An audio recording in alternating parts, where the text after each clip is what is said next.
It's Thursday. It's May 1st. It's 2025. This is Overtime. I'm your host, Chris Vecchio in New York, Ilya Spivak in San Francisco, Dylan Radigan in Milan. Take you through the rest of this trading hour. Futures market closes at 5 Eastern.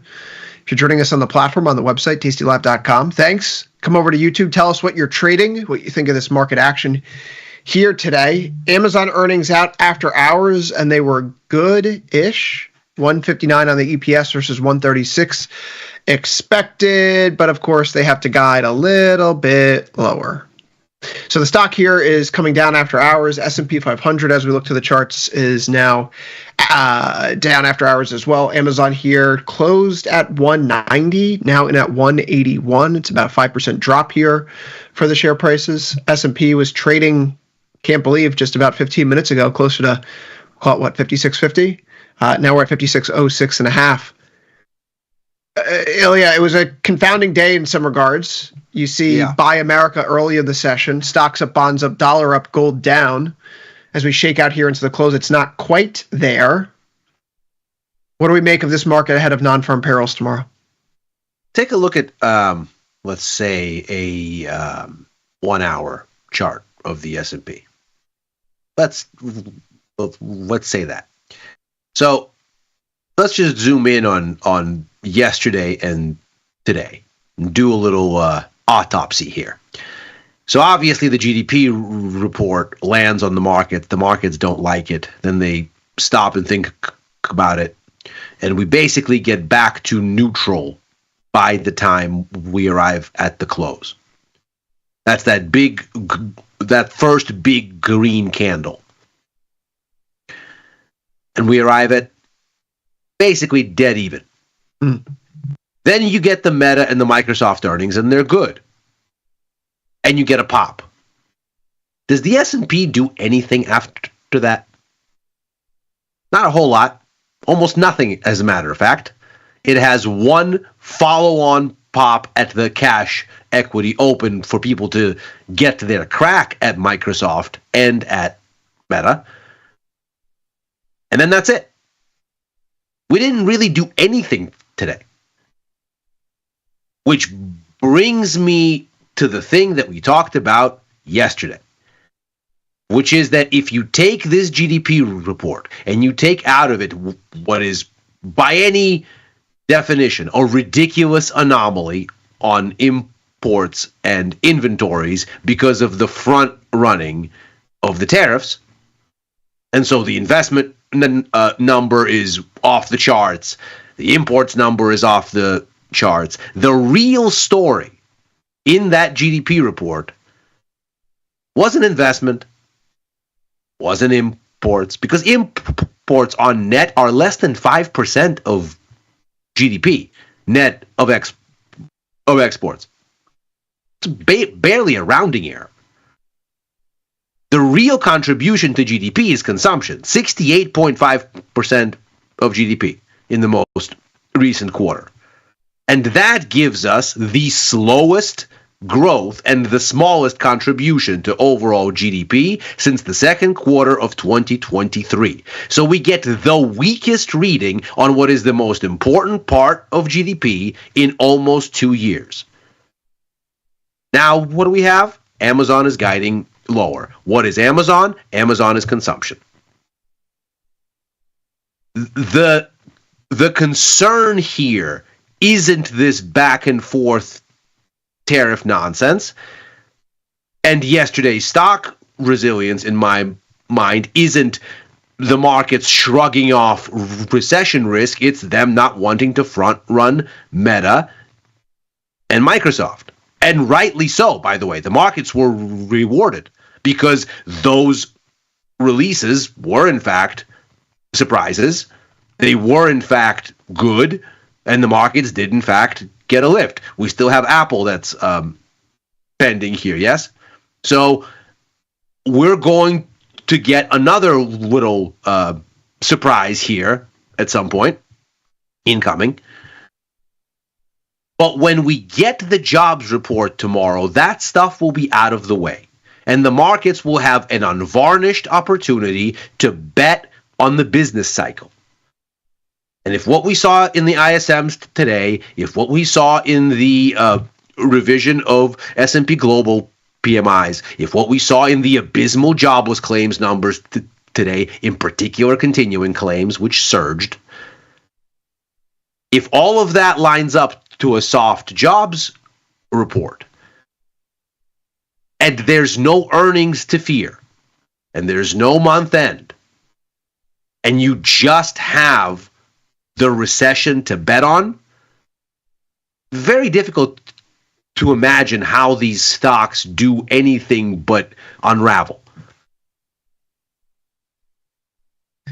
Dylan, we have the more tariff-sensitive names coming out with earnings today. Amazon, Apple, certainly more tariff-sensitive than a Meta or a Microsoft here. What's your read on the situation here as we go into the final day of trading this week? Yeah, I mean, it's a test. So the market basically said, we're okay with the tariff war as it is after it was all said and done in April. I would say the stock market said that. The dollar did not say that. And there are other financial assets that had a different point of view. But the stock market said, we'll survive this. The Amazon, the Apple, and then it's going to be the automakers, some of the big consumer goods, Nike stands out, obviously. It's hard to imagine how, the same way it was hard to imagine how Tesla's numbers weren't going to be terrible, and they were indeed much more terrible than the presumed terribleness that was baked into the expectations on that. No one will be surprised that Amazon is like, well, all these tariffs are going to slow down business. I mean, it's Amazon. No one's going to be surprised when Apple, who famously makes iPhones in China, will have to their business will slow because of the tariffs, or Nike, or. But I don't know the degree to which the market, I mean, obviously we got the Amazon sell-off, but Amazon might be back to even. The question is really, will the bad news that will come out from Amazon, come out from all these companies, will the bad news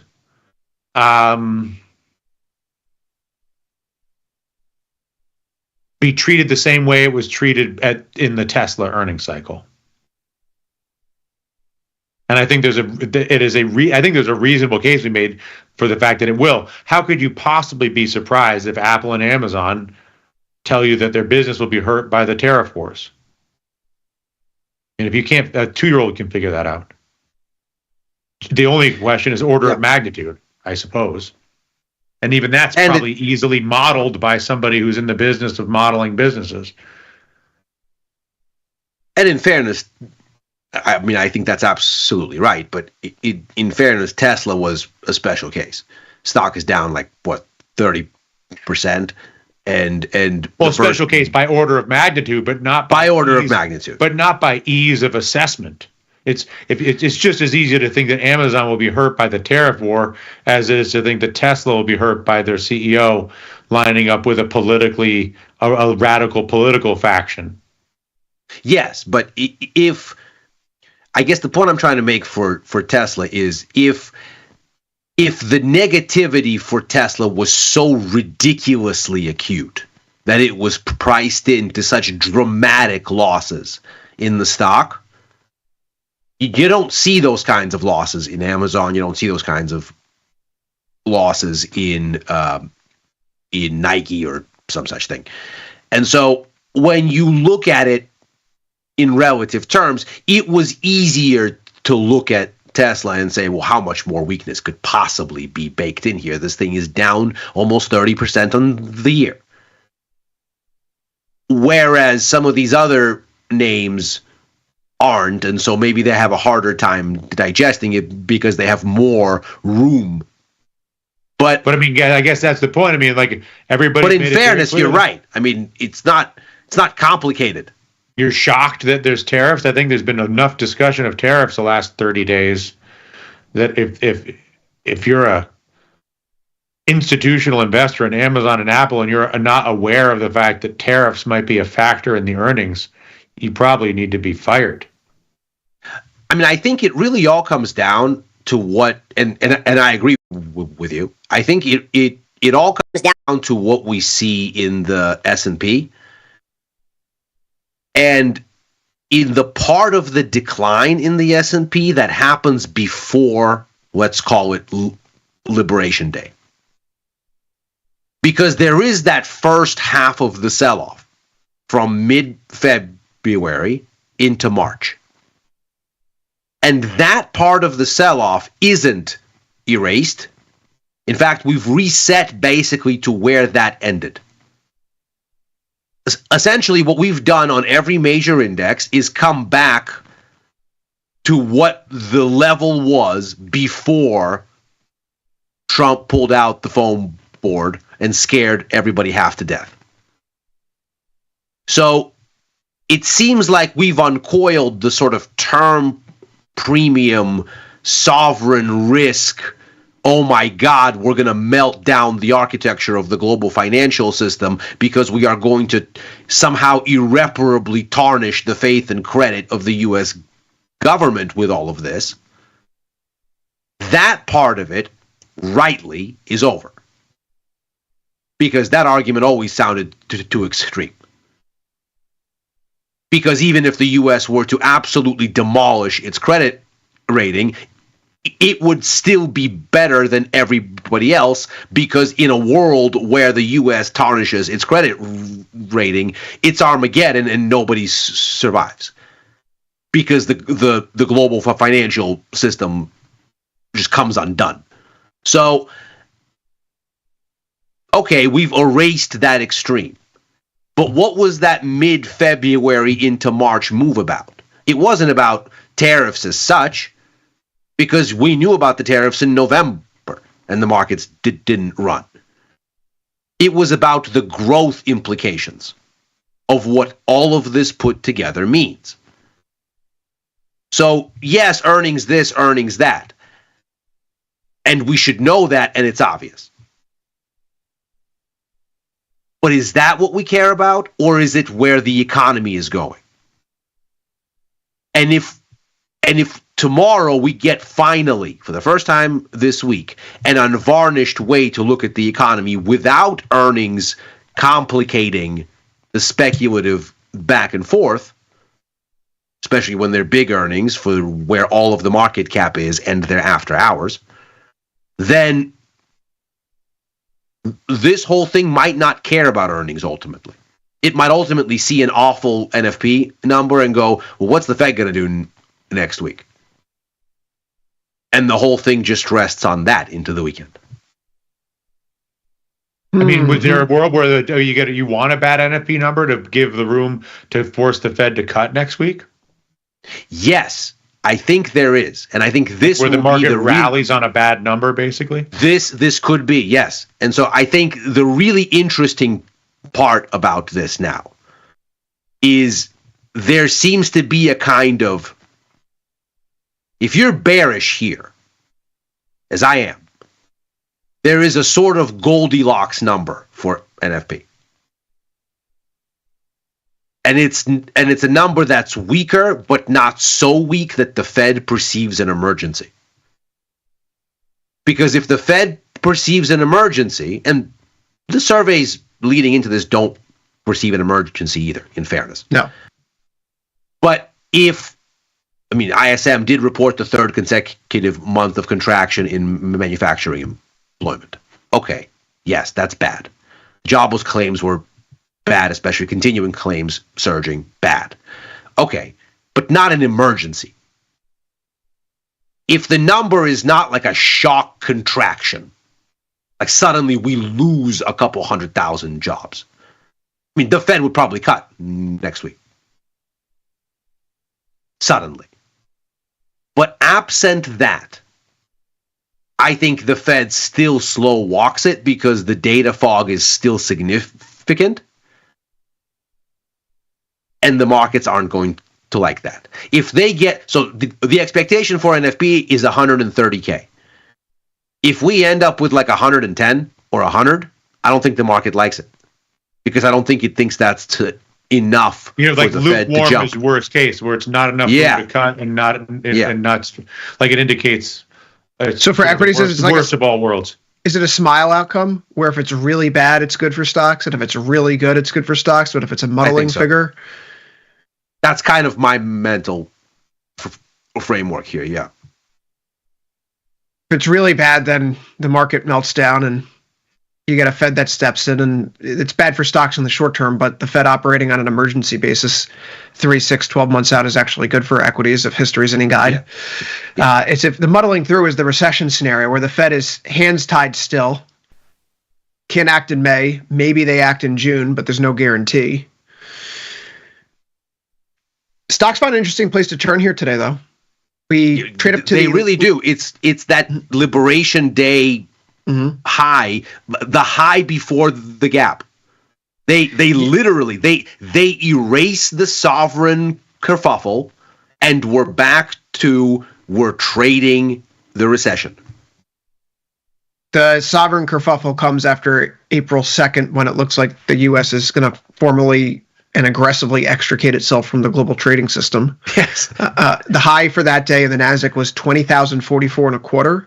Today, the high was 20,125.75. So there's a significant effort here, at least within the stock market, to wind things up and get us back to a more normal place. I would point to the sector performance here today: XTL, telecom, technology, XLK, XRT, retail. These are some of the top performers. XLY is up on the session. Underperformers: biotech, healthcare, staples. That's not bad. There was a growthy sheen to today's price action, even if it wore away from the Buy America mindset that dominated the overnight into the morning. I suppose. Does that surprise you in the wake of the Meta and the Microsoft earnings that the leading sectors are techie? Not necessarily. People just can't shake their addiction to American big tech. That's what it tells me. I mean, it's in fairness, the leader of its kind for a reason. We are awaiting the Apple earnings here. Amazon doesn't look great. Apple is another one of these companies that are tariff sensitive. We've already heard the news that India is having difficulty, or rather Apple's having difficulty reshoring some of their supplies to India. The Chinese government's not allowing it. Dylan, are these the wake-up call earnings reports? Is this the wake-up call non-farm payrolls report? I didn't see much conversation today about the initial jobless claims. That was the highest spike, the biggest jump that we've seen since 2021 in a single week. So maybe the layoffs are starting to come down the pipeline all of a sudden, Dylan.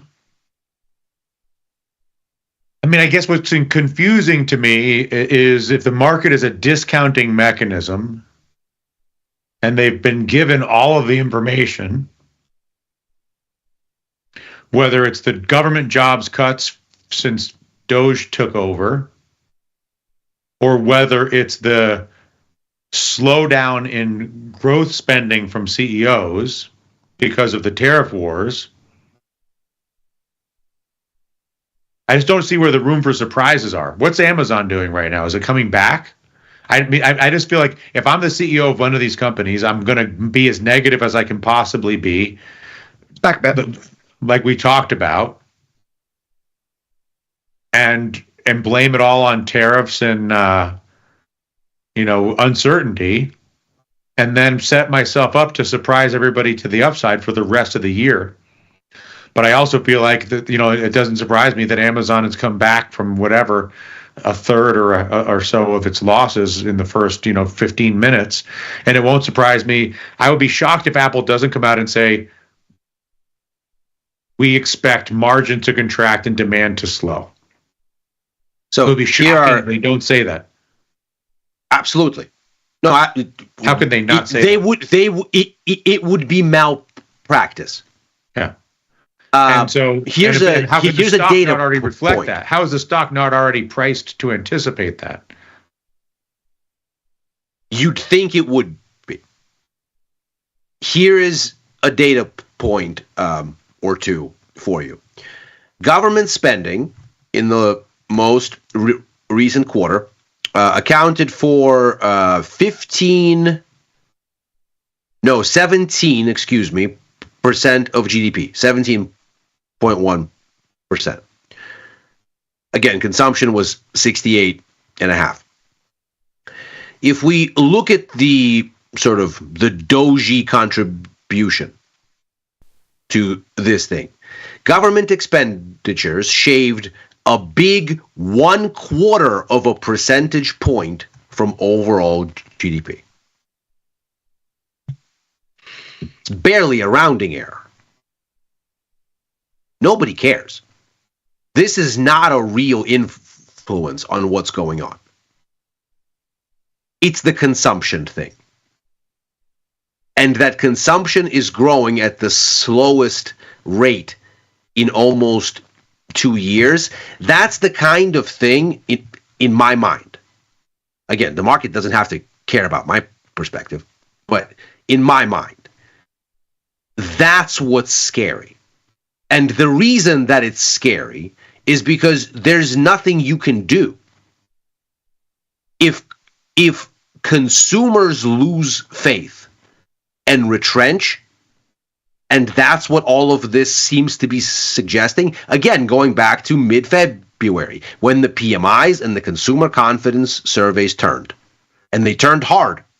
And the market turned with them. And we have undone none of that. We've only undone the sovereign spook. And I mean, and I had someone in Milan recently make the case to me that the gap in reality between the logistics and supply chain management companies that are seeing a massive slowdown, and the U.S. stock market is that there's a huge gap between the logistics industry and the stock market, basically. Yes. Well, and so that earlier this week, to your point, we started to see it close mid-February to March, because who are these logistics people? That's who's polled for the PMIs.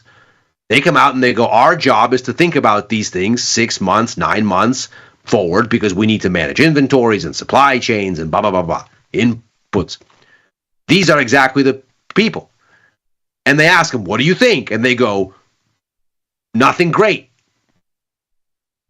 And so January, February, March, you start getting these PMI numbers and you go, oh my God, this is terrible.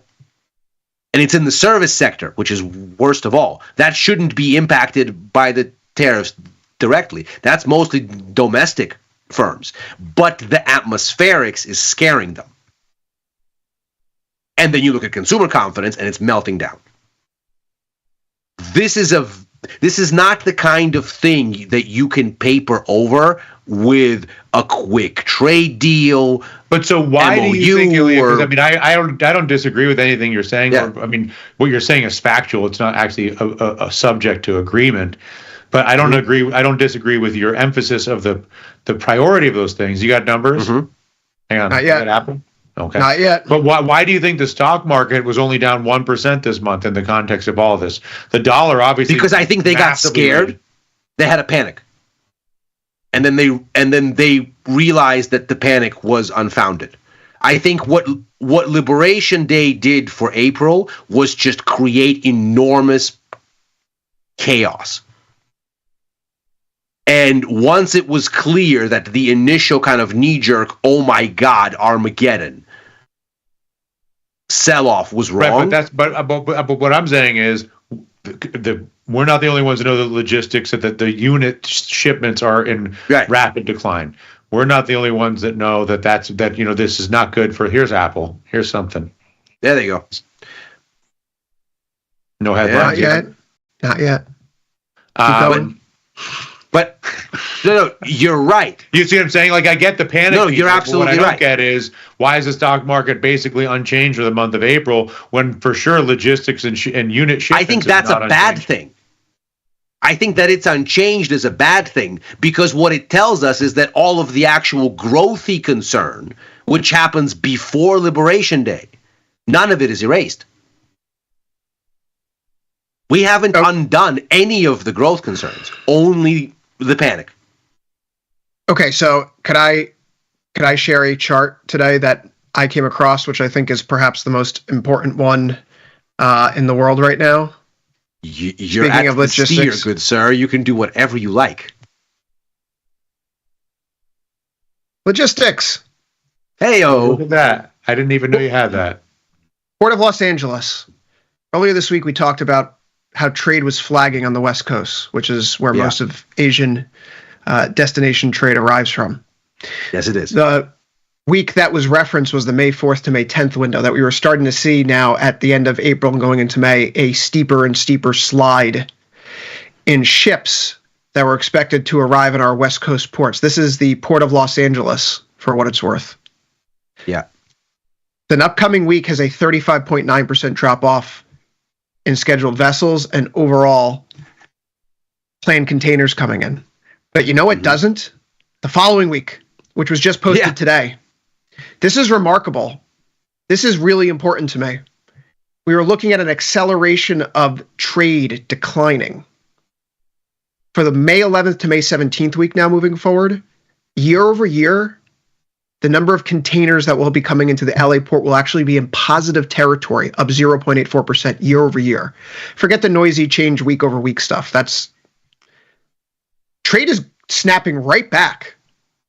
Is it though, or is this that inventory rebuild? Because if you look at the PMI numbers out of both the US and China, you still see that on-ramp of catch-up in the in the April and in the March PMI. Why would you do an inventory buildup after the tariffs are announced, though? If it takes 26 days for ships to get from Shanghai to Los Angeles, then the ships that are set to arrive here would be arriving under the 154% whatever Chinese tariff. Because for China, the tariffs have never changed.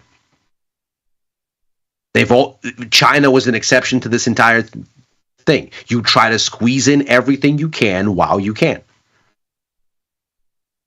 But we're already on the other side of that hurdle now. So yes, but those ships are at sea. They've been at sea. And they don't pay their tariffs until they dock, though. That's the point. Right. But I'm saying you are going to get a volume of ships that left weeks ago. They've yet to arrive. Weeks ago, post-tariff announcement, here's my shtick. Okay. Last week, we had Amazon and Walmart executives at the White House. We had reports in the media that they told their suppliers to put containers on the ocean. Get the supplies moving again. I see where you're going here. There's a trade deal coming. That's smart. Before they land at Long Beach? They won't have to pay the tariffs. That's the only way around it. That's the only way this makes sense, is if there is inside information being circulated through the administration that something is going to be announced because we've seen a complete rebound in trade. That makes no sense. This makes no sense if the tariff regime is in place the way it is. All of these goods will be tariffed at the levels that could put companies out of business, right? These aren't substitution goods. Something's going on. So what are you suggesting? So you're suggesting that the companies that are actually that the shipping companies know something, that somebody on the China side knows they've got a deal that starting on May 11th? I think that American companies that import goods from Asia have been given some piece of information to give them confidence that they are not going to have to pay tariffs on the goods. Starting May 11th. That's why there's the slowdown here. We're going to get the rebound back. You're going to get all these exemptions, carve-outs. If you're the Walmart CEO and you're in the Oval Office, or you're an executive at Amazon saying, we can't pay for this stuff, it's not going to let us stay in business.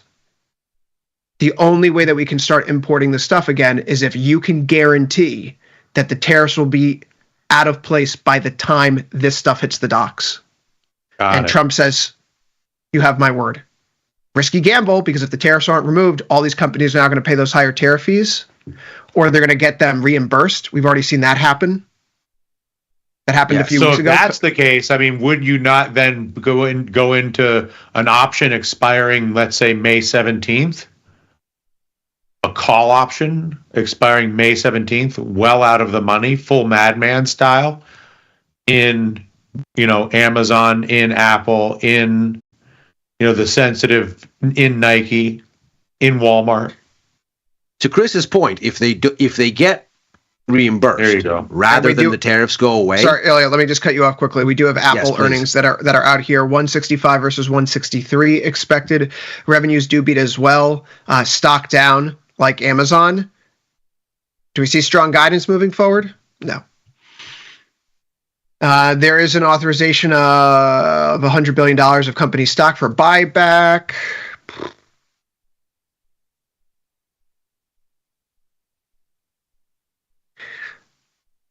I don't see anything crazy. You're probably going to wait for guidance. It's probably, if anything, Yeah, I'm just looking at the number. I mean, the market is kind of operating in the manner where, you're only getting 5% growth year over year in Apple, heading into earnings. Right, where it's no longer a growth name, basically. That's not a growth stock. Right, 5%. It's not growth. No. Apple's increasing its dividend to 26 cents. I don't know if there's anything to write home about. Both of the tariff companies, or rather the companies that would be a little bit more sensitive to tariffs, not quite swimming upstream here after hours. Apple up 208.58. That's from 213. Amazon closed at 190.20, now in at 183.25. Ilya, you were saying, and you were responding to my crazy tinfoil hat conspiracy that someone in the White House has been giving inside information out to people. Who would suggest such a thing? It's not that crazy. It's not that crazy. I think if there is a trade... You say it a fifth time? Yeah. Yeah. Well, here's the thing, though. Would we put it past the administration? Of course not. Nope. Would we put it past China? Maybe. Nope. But not really. They want this overall. Would you trust Xi Jinping to babysit your kids? No. Okay. So, right. So, you end up with, and there's a Winnie the Pooh joke in there for sure, but we'll leave that be. This episode is now banned from China. This episode is now banned from China. If we look at the bottom line here, I guess I'm more so drawn to the more obvious explanation that the reason there is a rebound in these shipments is because there is a massive fleet of barges full of this catch-up stuff that we see in the first quarter GDP report, that we see in the PMIs, because, of course, it takes time for those things to sail. So people go and they put through all of that business. It's going to arrive for a while yet. We'll probably see it continuing to arrive well into the second quarter, like deep into the second quarter. This stuff takes a long time, especially with all of the shipping disruptions. It's a long voyage. So it's going to take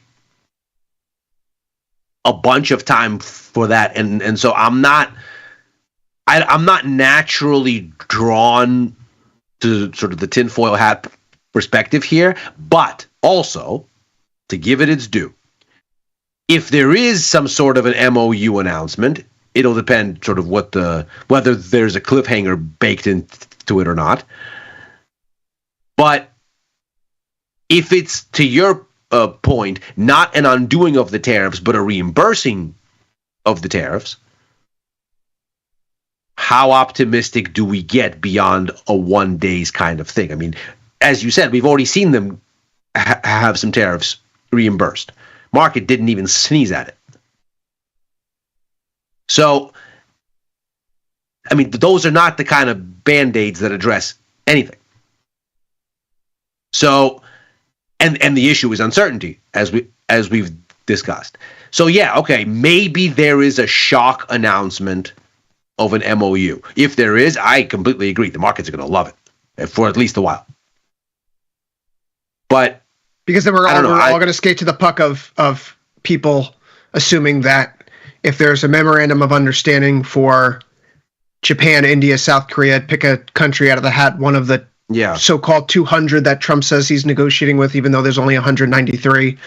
I would posit that the market's going to go, okay, there's an off-ramp for every single country now, right? Because you don't want to, if you're Argentina, if you're Chile, if you're Mexico, if you're any number of other countries that's not the EU or China, you understand that when America turns to those negotiations, that's going to eat up all the bandwidth. So you want to get your things done early, otherwise you may have to wait several weeks and months to get something significant pushed forward. So, but don't we all kind of expect that though? Or do you think there are enough people out there, Dylan, who still are hanging out hope that maybe this is all just a farce? If that makes any sense of the phrasing. How do you take the administration at face value, I guess is the question. I mean, I think that the financial markets don't. I think that if the financial markets believed that all these tariffs were going to be implemented, that stock and bond prices wouldn't be where they are.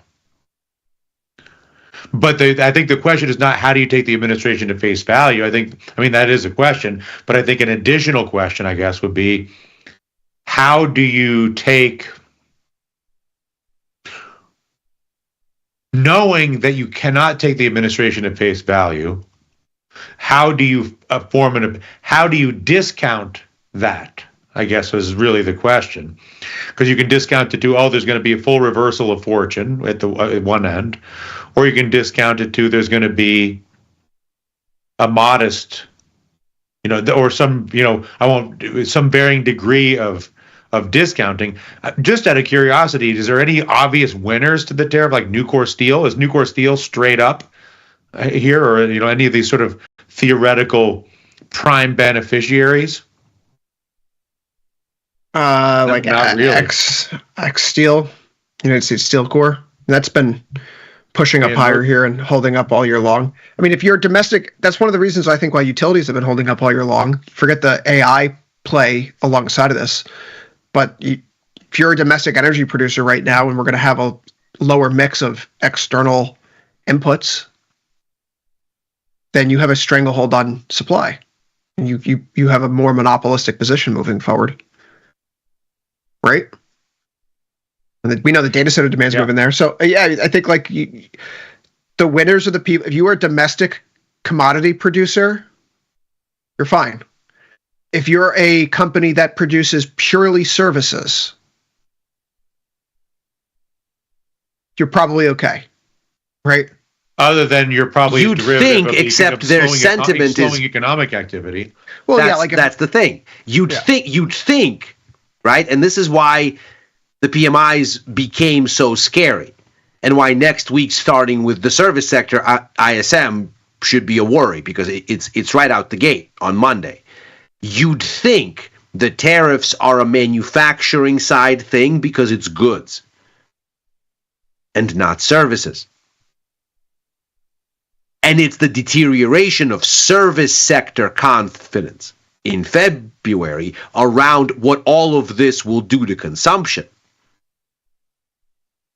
That's what gets the markets finally to roll over. In my mind, all of this optimism around we will eventually get a deal, blah, blah, blah, blah, blah. All of this is what November into the new year was all about. The market said, he'll figure it out. Nobody wants to cut off their own nose to spite their face. Not even the president. So this will be okay. It's when it starts to beat down the service sector and actually threaten growth. That's when it becomes a concern. Because goods demand hasn't really been a thing in months. That's not really a big deal. I think that's what sets up tomorrow's non-farm payroll to be so fascinating. You and I have opined for a number of months now. Isn't it fascinating that Fed Chair Powell has been coming out right after the jobs report to soothsay market participants? We don't have that luxury tomorrow because we're in the middle of a Fed communication blackout window. So if, depending upon the nature of the report, the market is going to have ample opportunity to run. And we see that cut odds have shut up across the board. There's basically nothing on the board for a cut next week, which isn't surprising. Right. But we still have 4 priced in for this year. Mm-hmm. And Powell has said that they need something to quantify the impact of tariffs thus far. You could look at GDP. Then again, the way that the Fed looks at GDP, they're going to not say that we're in a recession. So There's nothing for them to do on that front yet. The labor market hasn't deteriorated yet. Inflation's still sticky. It's not an emergency. There's no fire alarm right now. So, I mean, if we get that muddling through figure, you mentioned the Bloomberg consensus forecast right now is 130K. The replacement level for jobs at a 4.2% unemployment rate is 113,512. So if we're at 130K, the economy's not growing immensely, but it's producing enough jobs to absorb the people coming into the market. Mm-hmm.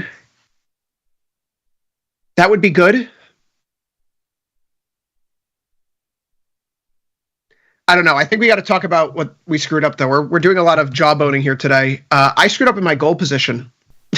I screwed up in my gold position yesterday. I should not have cut my gold short yesterday because I was waiting for 3,200. I didn't think it was coming, so I got impatient and I flipped to long, and I cost myself a few $100 in the process. I screwed up my yen position. Well, I would point to not yesterday, but in the context of yesterday, it turned out that I screwed it up. I would point to 3,200 being this new line in the sand now, as we've taken a little bit of a leg lower here. Swing high that you have on April 2nd, which Liberation Day high. Swing low on the 14th. That's what we're holding up against right now in 3,200. And were it so interesting, as gold is challenging the swing from Liberation Day, so is the S&P, so is the NASDAQ right now. Yep. You can kind of see the full trade in one lens. If stocks are going to continue to run, gold probably needs to break down a little bit more. Gold below 3,200 might be the best thing in the market for stocks in the short term for a continued run up to like 5,750, 5,800 in ES, maybe even higher. I might need to cut this tomorrow depending on how it reacts to NFP, because if we have a bad NFP report tomorrow and gold does not go up, as you like to say, Elia, forget the data itself. Look at how things react to it. Yeah, that's exactly it. I mean, I think when we have our debates with Tom and Tony about whether macro matters, we're ultimately talking about different things. And I think you unpicked it very, very neatly on your Let Me Explain piece this week, which, hats off, was excellent. Everybody should go and see it. When people say, oh, well, if I told you the macro number, you wouldn't know what the price action would do. Of course you wouldn't, because the indicator is not the number. That's not what's interesting. What's interesting is what the market makes of the number. That's the indicator. Those of us that are trading from a macro perspective, we ultimately don't care what the number is. We care what the market does with the number to get a lead on what the market is thinking. That's why understanding what the number says is so important, because it helps you to then interpret what the price action sees and what it then might see next, because you've established the lens. So the key thing here isn't what the number is. It's how the market reads the number. And if the market sees the number and it's weak enough, to Dylan's earlier point, and says, oh, goody, the Fed is going to race to the rescue, the market probably loves it. But if it's not weak enough and you go, oh, man, they're not coming to save us. It's weak, but they're not coming to save us. The market probably hates that. Dylan, yesterday you were telling everyone how you could be tempted into a long oil position. It was tough to get there today, but oil settles positive. We're up by 1.41%. President Trump says that anyone who trades with Iran for their oil will be hit with secondary level sanctions, and they will not be allowed to do business with the United States, which is not such an indirect threat against China, considering that China imports like 90% of Iranians' exports. I don't think the nuclear talks are going well, Dylan, or maybe they are, like, and is this just a way to nudge things along? Just remind everyone to stop dragging your feet, Dylan. Who knows? I mean, my whole oil opinion was just on if this was on growth, just on the asymmetry of if the stock market doesn't think the economy is that bad, then and oil is on its recent lows, doesn't it make sense to take a shot? I'm going to hold on to it for a second. The Iran thing, who the hell knows? I'm not even going to pretend to have a meaningful opinion on that, other than the fact that everybody has an incentive to misrepresent something, which is why having an opinion is a fool's errand. So my opinion got, which I claim no grandiose accomplishment, was just on my logic of yesterday, which was, I think the risk to oil is a really bad jobs number to Ilya's point. I actually think that oil's trading more on economic, like last year, I thought oil traded very much on geopolitics and fear of Iran, Israel, whatever, all this. I think so for the past few months, and certainly for the last month, I believe that downslide for the last month in May is entirely reduced global growth. It's definitely hard to get bulled up on oil for growth reasons in the short term, but I think Dylan has a point, and maybe this becomes one of those factors that actually helps stocks. I mean, we're pointing to oil, to copper as growth indicators on the macro level, right? Mm-hmm. The market's saying right now growth is weaker than it was, a month ago, 2 months ago. Copper had a 5+% down day. Yeah, it wasn't pretty. But if oil starts to rally because of geopolitical fears, it can mask the fact that growth is slowing, right? People say, look, if growth was so bad, oil wouldn't be back at $65 a barrel. It gets interpretive at that point. And this is why watching the price action in response to macro is meaningful, and watching just the macro is pointless. Because it's exactly that interpretive element. You're absolutely right. If the market looks at oil rallying, and if it's rallying because of geopolitical uncertainty or whatever it is, and the market chooses to read that positively, that the market chooses that is important, because it says something about the mindset of the market. And if the market chooses not to, that's meaningful.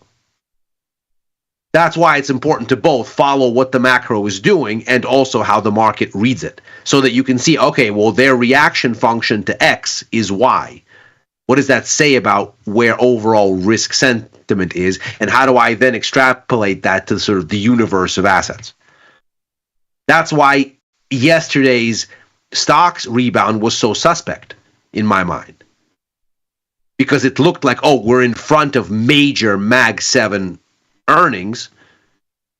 The GDP number is bad, not because it's negative, but bad for its implications for consumption. And if you look at oil, if you look at copper, if you look at all these things that would be better if the market had indeed shrugged off GDP on its own merits and said there is no growth risk here, they were down and could not get up all day. So in my mind, that's where the macro is so useful, as a lens on the price action. And the price action is ultimately king. So how this thing is interpreted could absolutely be oil rallies and the market goes, this is okay. But that's if they choose to read it that way. Or they could choose to read it as a negative. This is why when people say, isn't lower oil good for stocks? Well, it depends. Why is the oil lower? Is it lower and growth is good? Or is it lower because growth is bad? It's very different things. How much does the jobs number get done for us at the end of the day in terms of information? I think it's a very important data point, not only because it's one of those key things that has so much speculative fervor built around it, but also because finally there's no weird earnings anticipation that muddies the response. It's a clean signal on labor market strength, functionality, whatever you want to call it. It's a clear, big macro number ahead of the cash equity open with no big, oh my God, there's a Mag 7 earnings report around the corner, I better not overcommit type of risk.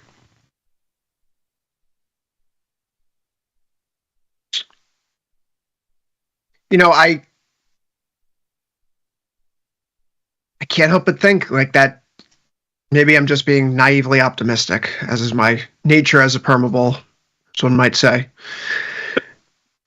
But if we have a weaker jobs number and then we see trade figures continue to hold up in Los Angeles, in Long Beach, in Oakland, in Seattle, in New York, Newark, Miami, there's a temporary dip.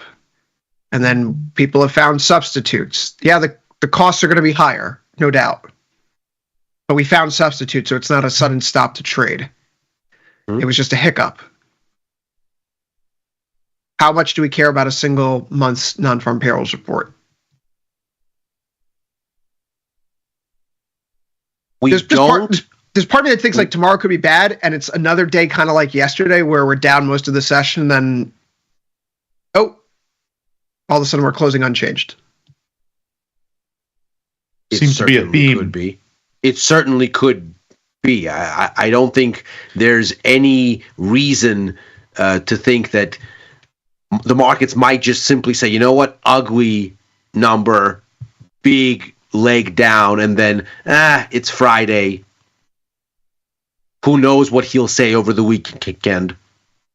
There's always a tweet. Let me not be extended in a direction. In my mind, it would be a similar thing if the jobs number is actually favorable and there's a rally. The same kind of logic might then erase the rally.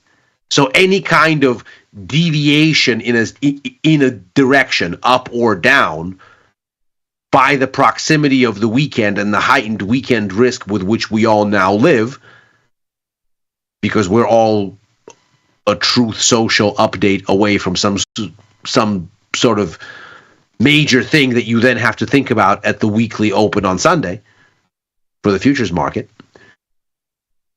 Maybe the market just doesn't want to have conviction on a Friday. And if it's a rally, it fades. And if it's a sell-off, it fades. I just know for me tomorrow, for so many of these, up until recent months, my whole shtick was like, it's a strong jobs report and the market's going to sell off in that because the Fed can't cut. Not a problem. Buy the dip. That's not my mindset. That's not my mindset tomorrow. I'm not going to blindly, if it's a good number and the market's down, I'm not blindly buying it. It's just, that's not where we are. Because of the risk of the truth tweet. Is that why? What's the reason you wouldn't? Oh, yeah. I haven't even considered the insane angle, which is that if it's a good number, Trump's going to come out and say, see, the economy is growing, adding jobs, even as the tariffs went into effect. Man. People are getting behind the policies. That's why the open next week is going to be so ugly if that happens. Oh my God. But like, it'd be so bad. The market discipline here is that what Trump is doing is bad. Bad boy, stop doing that, right? And he goes, okay, I'm sorry. And the market goes back up.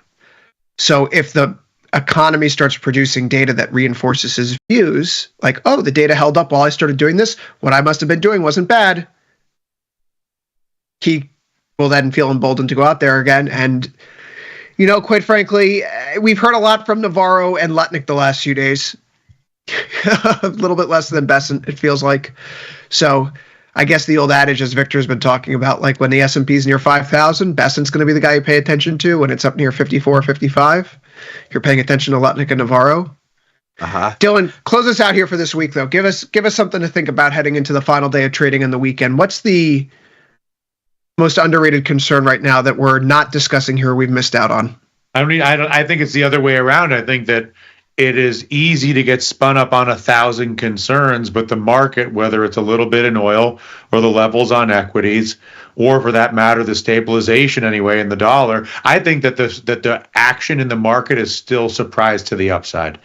Despite, even though personally I have all sorts of skepticism and critiques and on and on and on. But relative to where the stock market is, I think that there's still a prevailing sense of pessimism, a prevailing sense of concern.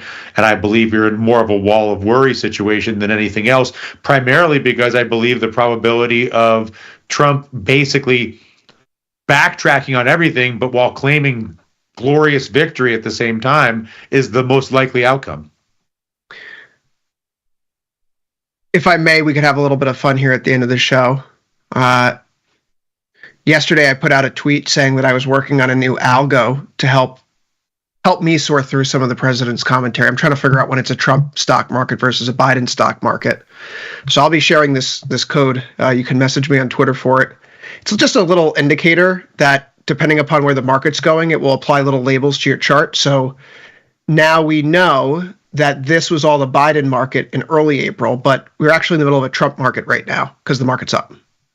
And right. Dylan, as I learned from making this indicator, did you know that we had a Biden market all the way back in 2008? It was kind of crazy. In fact, if you go back to 2008... He was the vice president, wasn't he? Oh, or was that Bush? No, it was still Bush. But a lot of this was a Biden. You see, that's a lot of Biden in here in the 2008 global financial crisis. Anyway, I have my proprietary Biden-Trump stock market indicator, depending upon if it's going up or down, be available for TradingView and Pinecode. Message me for more. And with that, overtime is out of time for this Thursday, May 1st. We'll be back next week, every Monday through Thursday here on Tasty Live, right after last call, 4 p.m. Eastern, 3 Central. So for Ilya Spivak in San Francisco, Dylan Radigan in Milan, I've been Chris Vecchio in New York. Good luck trading. Up next, after a brief break, Macro Money with Ilya Spivak. See you there, everybody.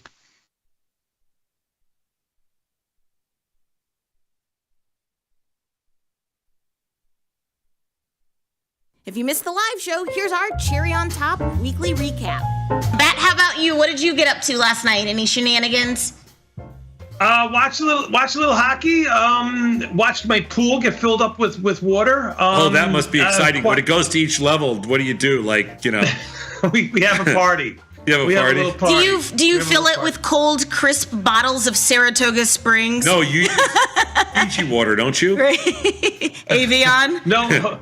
Hose water, Sosnoff, so I'm going to tell the kids not to drink it. All right. Put up this picture. Can you please put the picture of me as an action figure? It looks like... put him in a tracksuit? Is that tracksuit? Tracksuit works. I don't really have tracksuits, but I do wear a lot of leisure stuff on the weekends, so I'll be good. The tricolor cookie is absolutely spot on. The coffee cup is spot on. The trading card is spot on. It's a pink sheet, yeah. Like a disco card. ball, I can handle it. What I have a problem with is, how did Dylan Radigan get in my jeans? It looks like a collab between Tony and Dylan Radigan. It looks like Tom. Like, that's Tom. I mean... That's because I did this one. Right, that's Tom as a gnome. You're perfect. You did you, right? Of course I did me. Yeah, of course. I could have told you that. So I have a can of Diet Coke. Liz and Jenny. Can't say anything bad about that. They have the zebra and the jade lizard.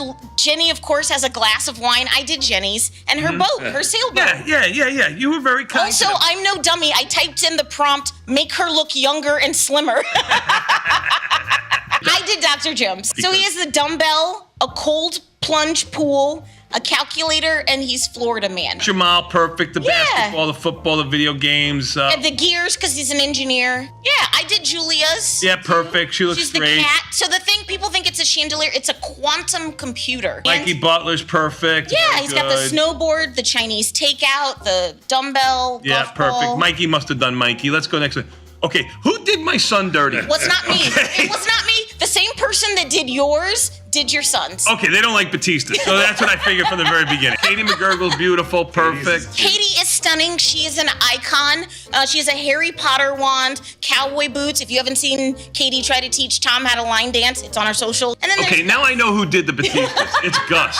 Okay, Gus did the Batistas. All of a sudden, he's all buff and what the? This is Gus did the Batistas, I'm 100% sure. And Gus, I will be coming for you. This should have been me. Yeah, he looks like The Rock. Yeah. Mommy and Daddy are fighting. okay, and you guys are not getting along, I am not going to come in here and try to mend this broken bridge. He's just having John withdrawals. That's all. With you, it's hard. She always has her A game. Wait, go ahead. I'll take the pressure. I'll take the heat. What do I do? I love this. What's the line you always use? It's hard to fly like a turkey. Got friends? Get $250. We'll give you a bonus for each qualified person you refer to Tasty Trade. So spread the word and earn rewards. Terms and conditions apply.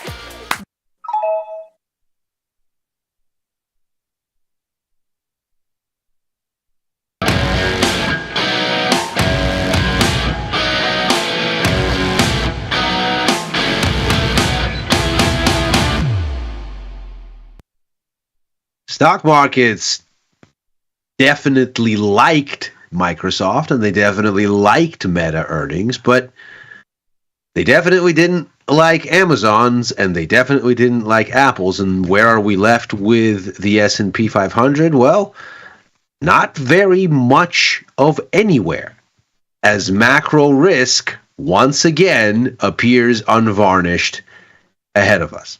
This is Macro Money. I'm Ilya Spivak, head of global macro here at Tasty Live, and we're going to take a look at how this very jumpy week for financial markets might end in a loud crescendo with the release of U.S. jobs data.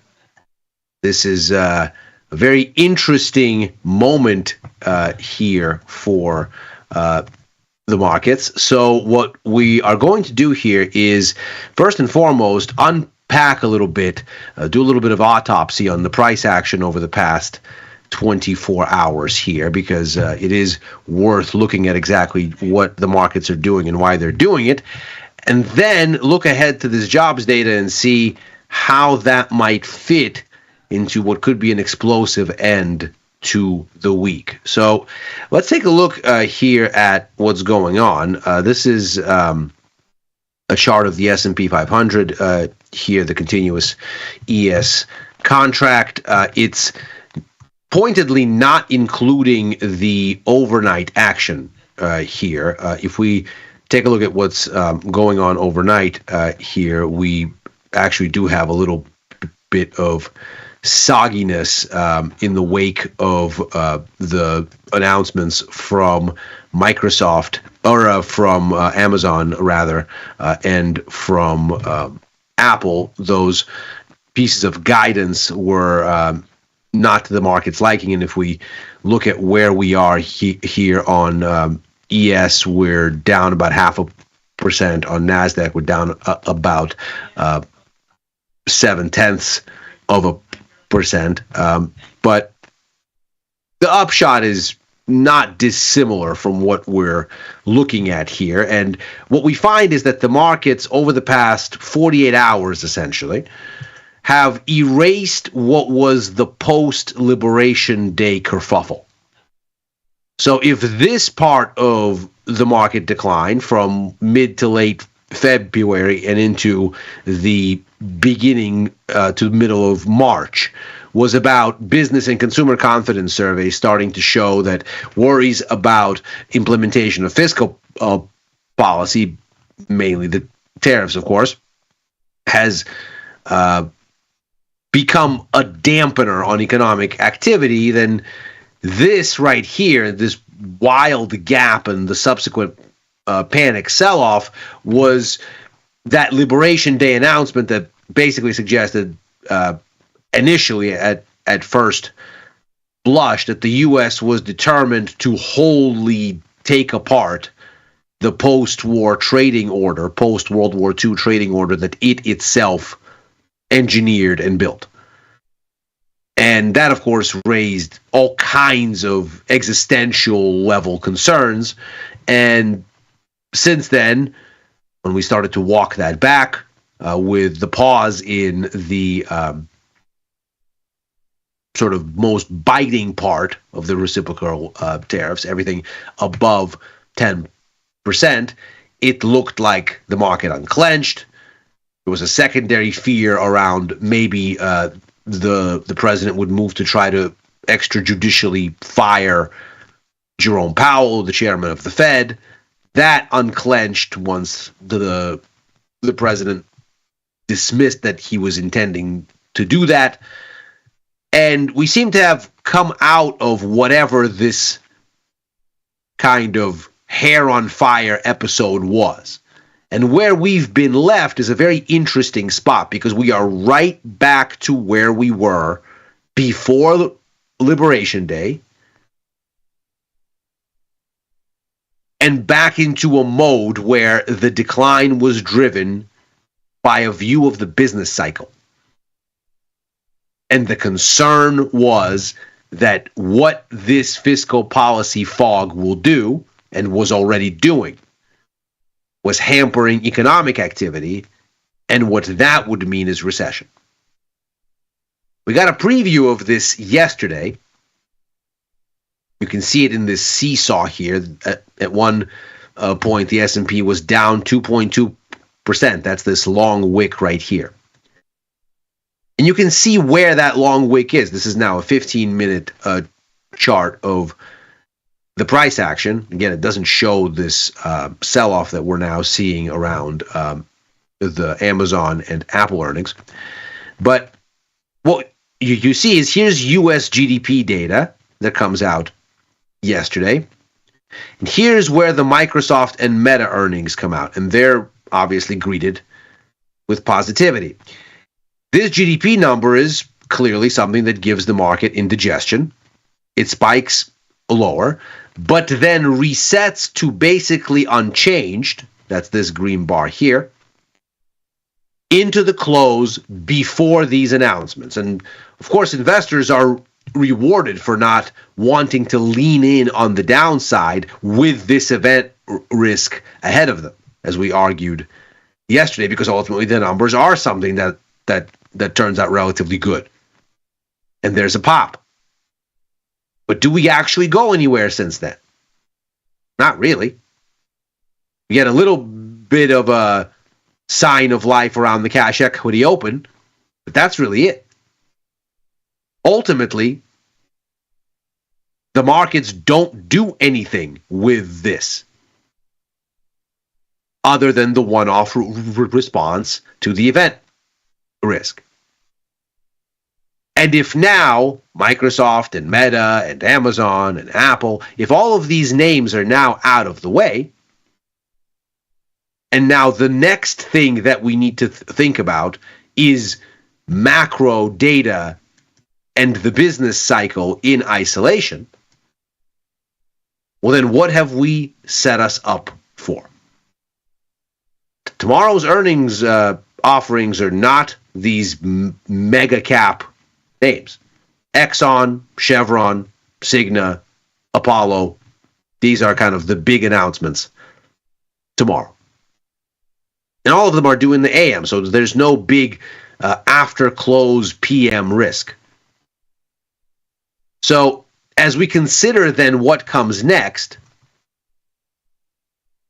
let's take a look at why the markets got so unnerved by GDP. Because it looks like this is the part of the story that's front and center from here into the end of the week.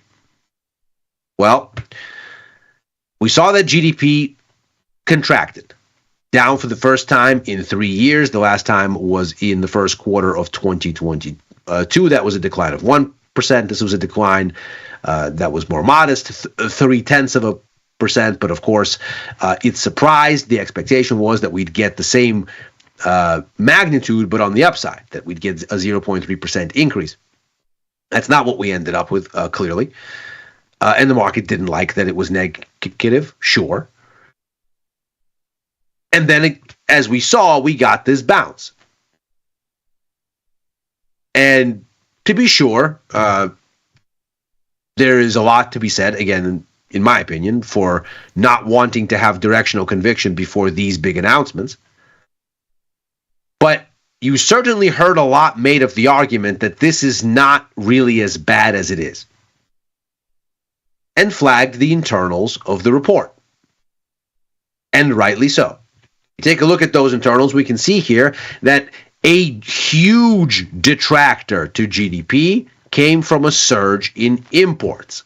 The way GDP is calculated is you get consumption, add investment, add government spending, add net exports.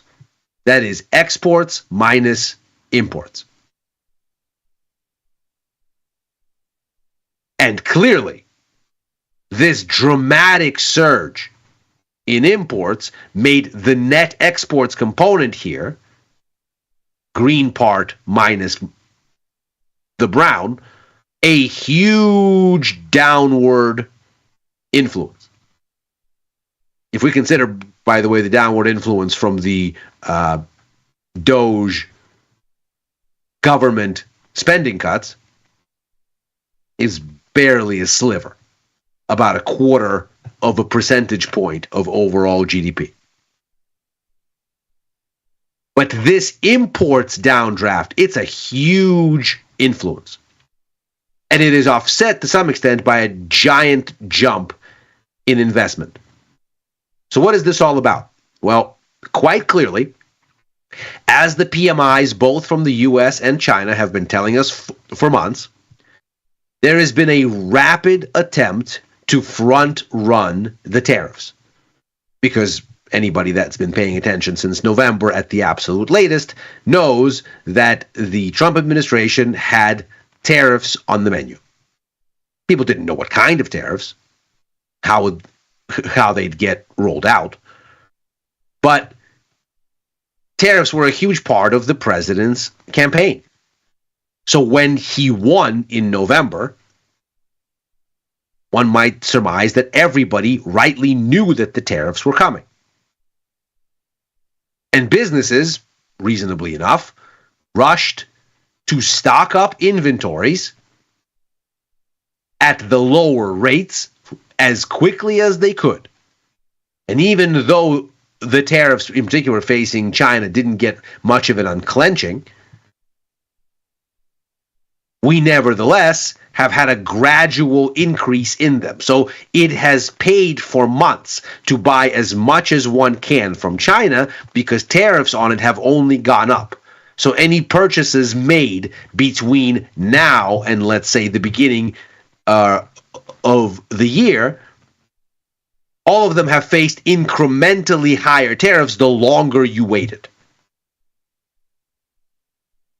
And the PMIs have shown us this dramatic burst in activity to try to stock up and front run still higher import taxes.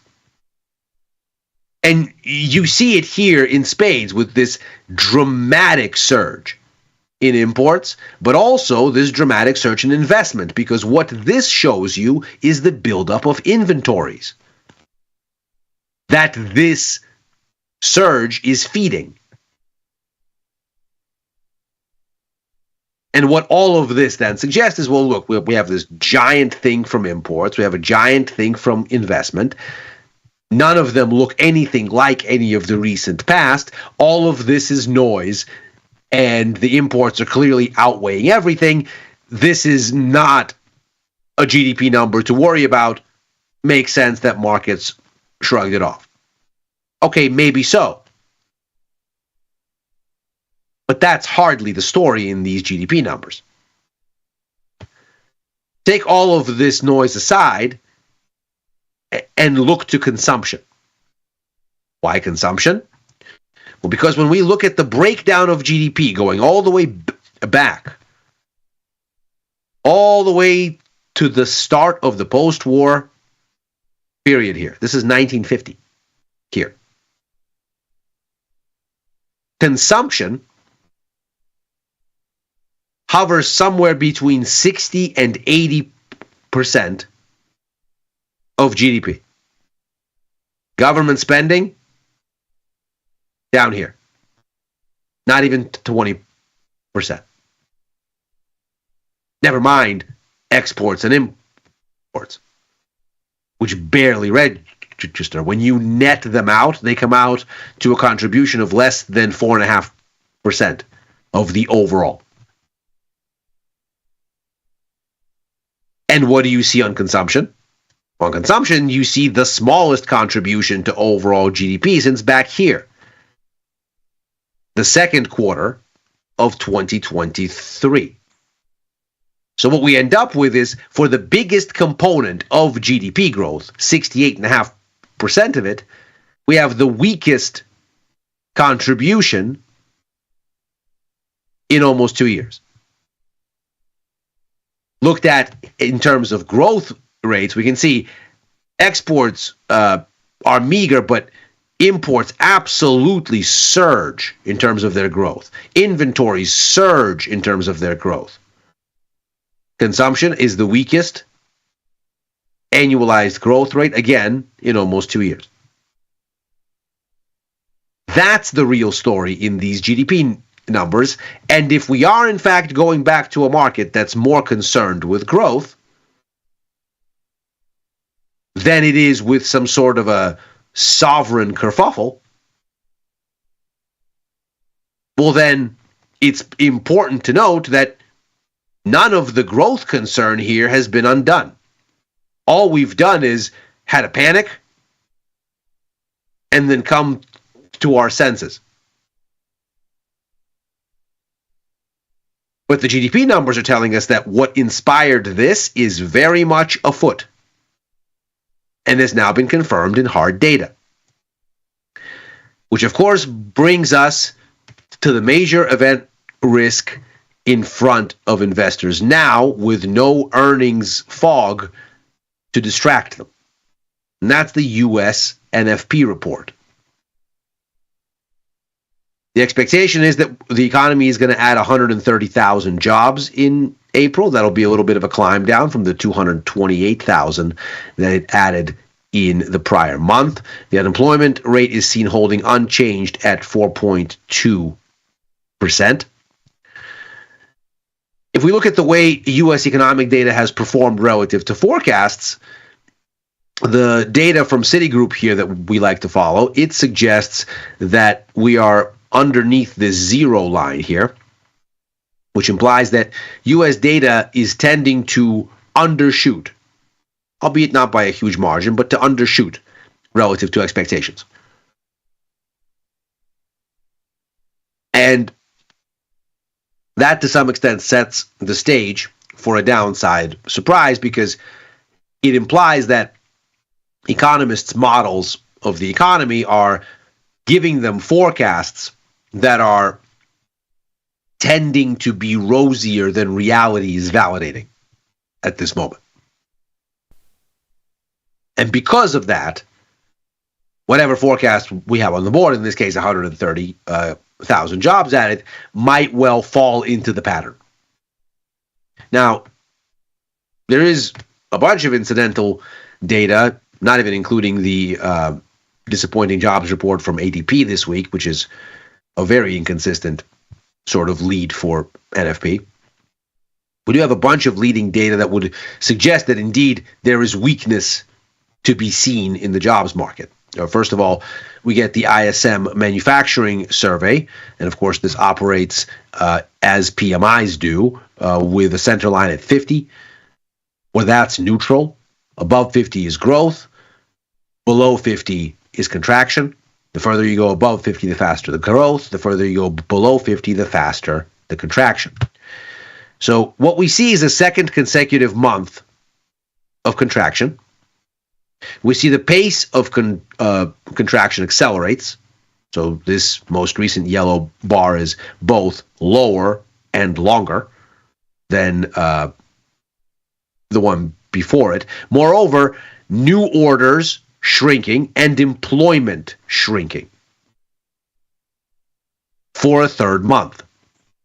Now, the pace of contraction for both eased a little bit, but nevertheless, a third consecutive month of contracting employment is hardly good news. And for what it's worth, on the inflation side of things, costs for manufacturers are absolutely skyrocketing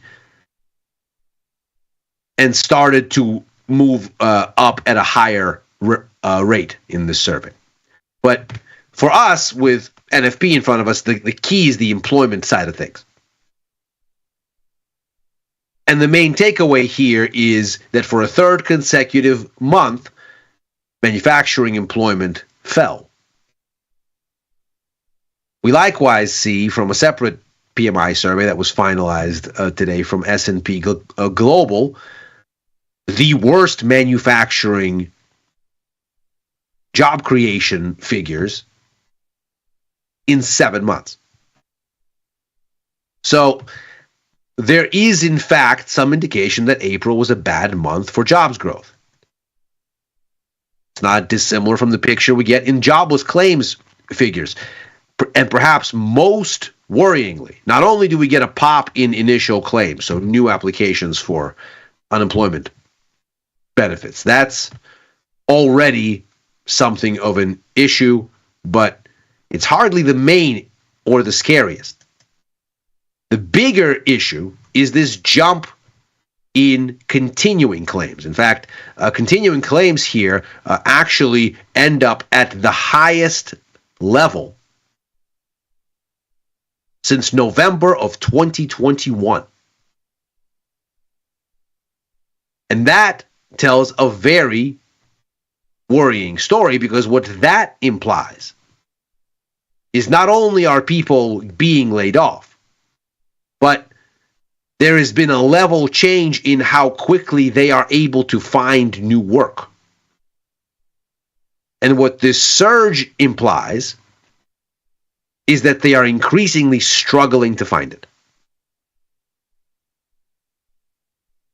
Now, if all of this translates into a weak jobs report, well, then what is the upshot? Well, if stocks are focused primarily on growth from here onward, and we're essentially back into this mode here, then signs of economic weakness mark this as perhaps the end of this rebound and a re-engagement of whatever this trend was, reflecting incoming recession risk.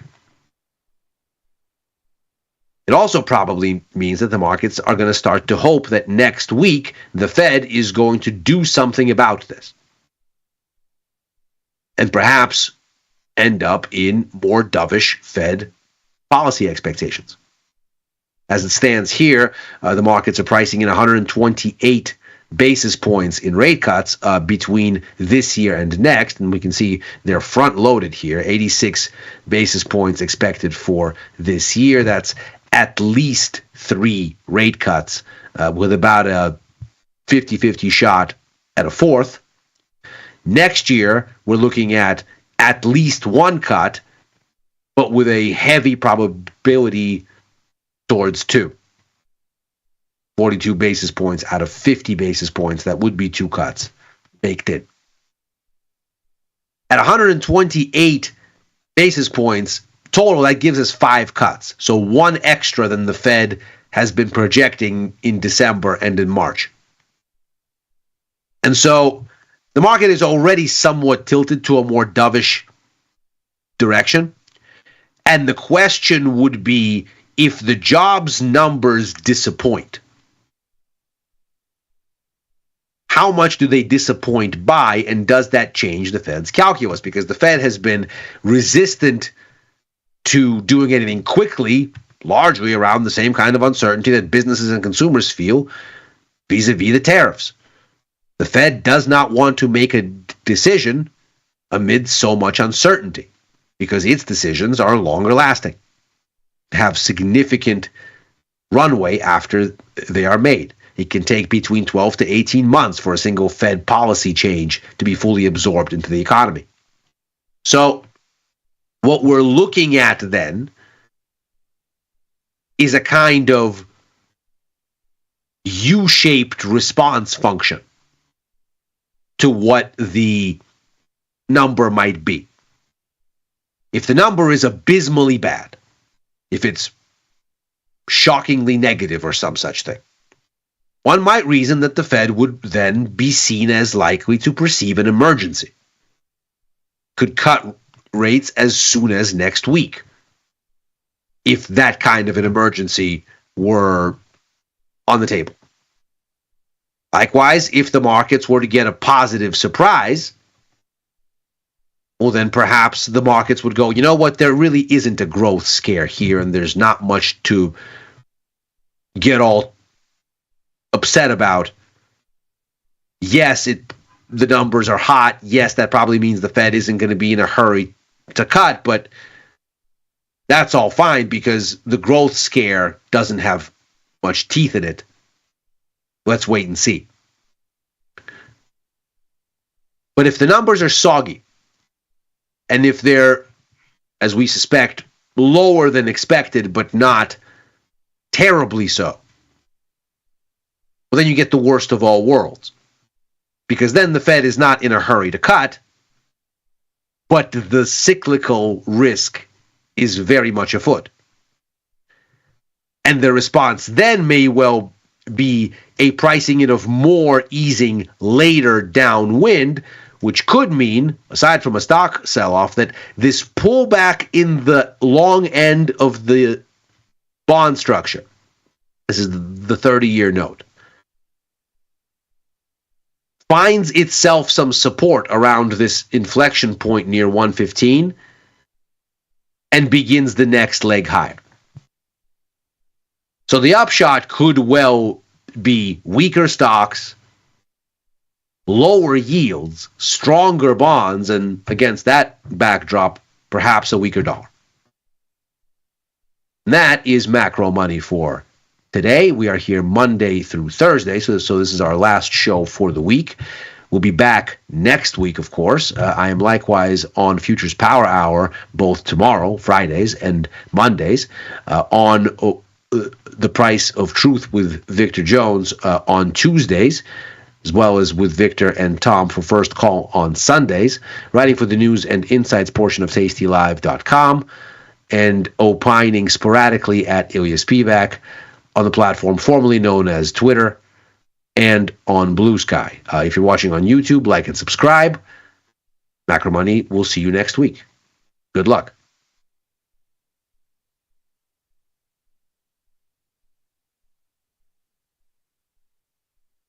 With a big earnings week coming up next week in a time of really heightened volatility, what advice would you give to traders in terms of managing and attacking earnings in a time like this one? I think this one in particular, just given the market volatility, I would be a little bit more conservative with the trades. Maybe instead of going a 10 or 20 point wide iron condor, go to a 5, because the market has been moving huge in both directions. There's tons of opportunities. There's no shortage of trades out there.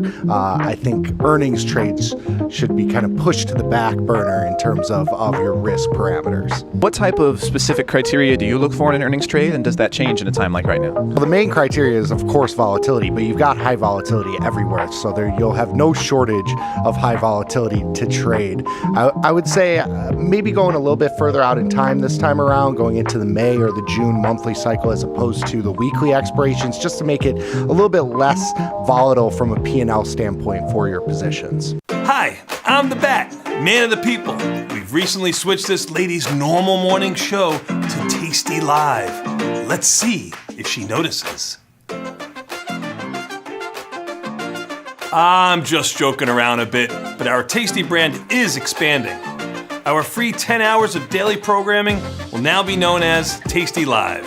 So while things might look a little different on the screen, we're still bringing you the same engaging, probabilistic content that's not offered anywhere else. You're watching Tasty Live, the Traders on Network. Coming up on Bad Money with Jim Blamer. Blamer's hot stock tip of the day.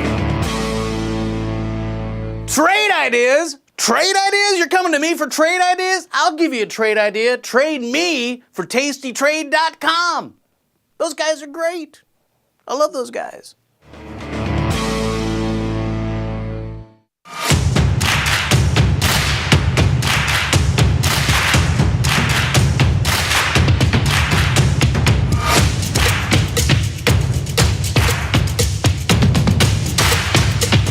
How we respond to the most difficult situations is ultimately how we learn to build on our successes.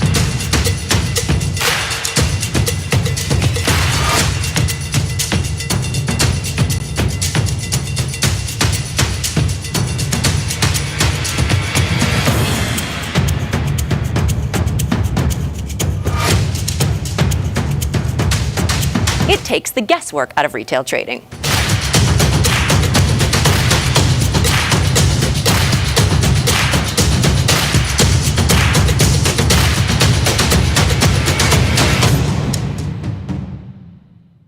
Having trouble understanding what your trader buddies are saying? Here is what they mean when they say slippage.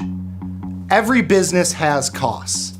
Slippage is in reference to the cost to transact in the market and is most associated with the difference between the price you can buy and the price you can sell at for options or stock.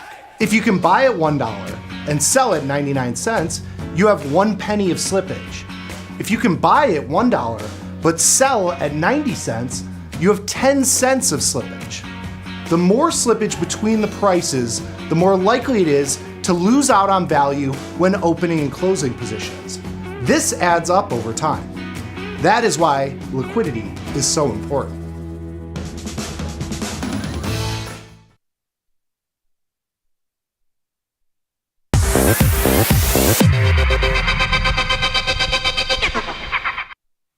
What is going on, everybody, and welcome back to Risk and Reward with Ian Gus. Another volatile day in the market. I know we got some new positions on from Tuesday, some earnings positions. So we'll recap all of that. We'll go over some of the earnings that had dropped this evening after the bell as well. But before we get into all of that, Gus, my brother, how we doing? We're taking it a little calm today, and on the shirt, I don't know what that means.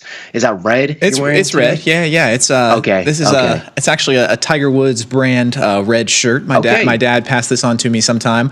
But yeah, I felt like breaking out the tasty red. I actually well, I'm not going to stand up. I have khakis on. Believe me, this is my Jake from State Farm cosplay. This is what I have going on here.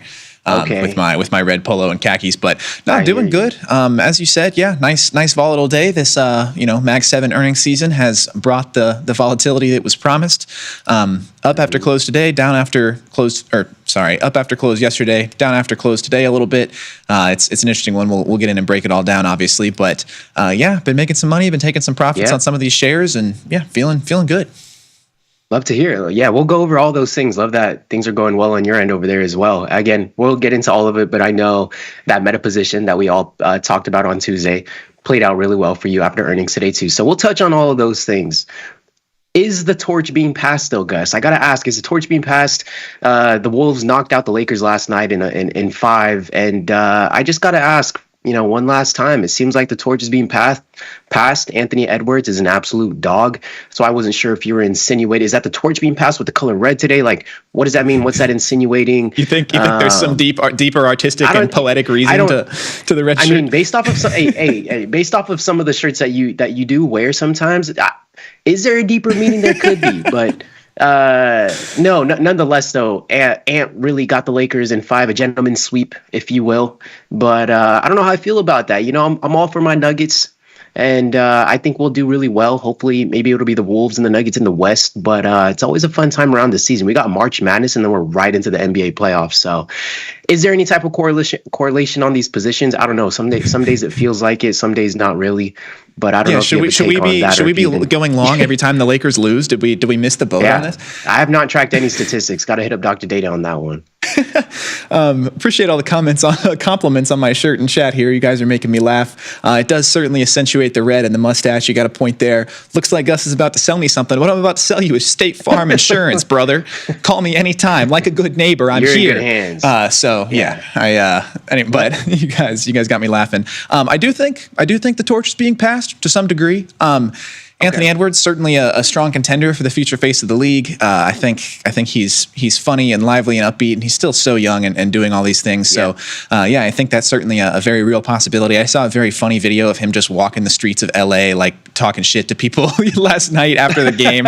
And people kept coming up and like trying to say hi to him and Lakers stuff, and he'd be like, "No, don't act nice now. You guys were going crazy." So it all made me laugh. That is funny. And lastly, before we shift gears here and we get into the market and all of our positions, Jason Tatum had an opportunity to become the face of the league. I don't know how it got passed up by Anthony Edwards. Jason Tatum went really deep into the playoffs too for how young he is. I don't know what it is. I don't know if it's his personality. Yeah, that's what I'm saying. He's got a championship. I don't know if it's his personality. I don't know if it's just, Anthony Edwards comes off like he has more of that like dog in him, that more killer instinct. I don't know what it is, but Jason Tatum definitely had a shot at being the face of the league, but it looks like Ant Edwards might be on the come up. Batman, Robin Hood, whatever, Ant-Man in 5. That's what it's going to be from here on out. But we'll jump into this platform at the same time. Yeah, go for it. Yeah. Jason Tatum, certainly interesting situation there. I personally, I think Tatum's a little corny. I think that this is a common criticism, but he's just kind of a cornball sometimes. And also, he really at the beginning of his career, what kind of put me off was like he really tried to lean into the whole Kobe thing and posting screenshots of the text that he sent to Kobe's number after he passed away. After the wins. It's just the recreation of some of those iconic photos. He's trying too hard. I think that's really the thing, and I think that's why Ant resonates more, is because like this is a weird way to put it, but Ant is kind of just naturally cool, and when Tatum feels like he's trying really hard to be cool. I think that's kind of the difference to me. Yeah, I feel you. Lone got that puppy in him. I hear you, Lone. I hear you. But we'll see what happens. It's always an exciting time around these times, but it's always an exciting time for us because we're in such a headline-driven market right now. The Mag 7 earnings, like Gus just said, is upon us. So we've been getting a lot of volatility. The volatility has not been disappointing so far. 10 minutes before market close, we got an insane sell-off, and then we ended up selling off a little bit more. We got Apple earnings that came out today as well, so we can go ahead and check on Apple. But a pretty crazy rally over the last couple of days. I feel like sometimes we really underestimate some of these moves to the upside because whenever we get that same move to the downside, it feels so aggressive. Everyone's talking about the market. There's a little bit more fear, but we can just easily put in a few 100-point days to the upside. Nobody bats an eye, but Apple did have earnings. So let's take a quick peek at what was going on over here. Excuse me. Yeah, things. Wasn't Anthony Edwards and Top Gun? They did beat expectations, but we're trending down. Yeah. Services division came up a little light, what are we looking at? Yeah, it came 11.65% growth. 11.65% growth in the service division, below analyst expectations. Damn, this is a really in-depth breakdown I'm looking at here.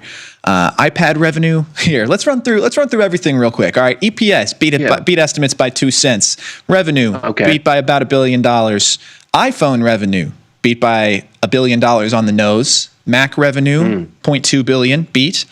iPad revenue also beat 6.4 compared to 6.2. Wearable accessories revenue, I have one right here, 7.52 billion versus 7.95 billion. So that's a big miss there. Services revenue came in just slight of estimates, 26.65 on 26.7, and their gross margin was exactly on the estimate of 47.1%.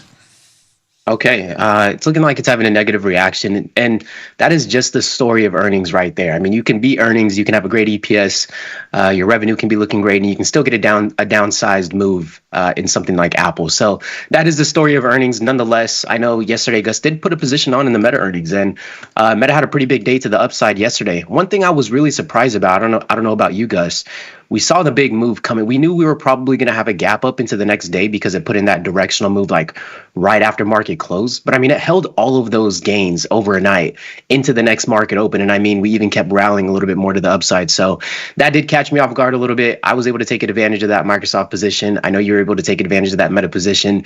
Did you end up getting out of that at market open, or did you hold on to that one a little bit longer? I'm going to hold on to it. It's only 8 DTE next Friday. And I just needed above 535 to close on max profit for that. So we'd be talking about like a 10% dip before next Friday, which in this market environment is not entirely out of the question, but I feel good enough to hang on to it, and hopefully we can close in on the max amount. Yeah, I know Dr. Jim was doing some things in Apple.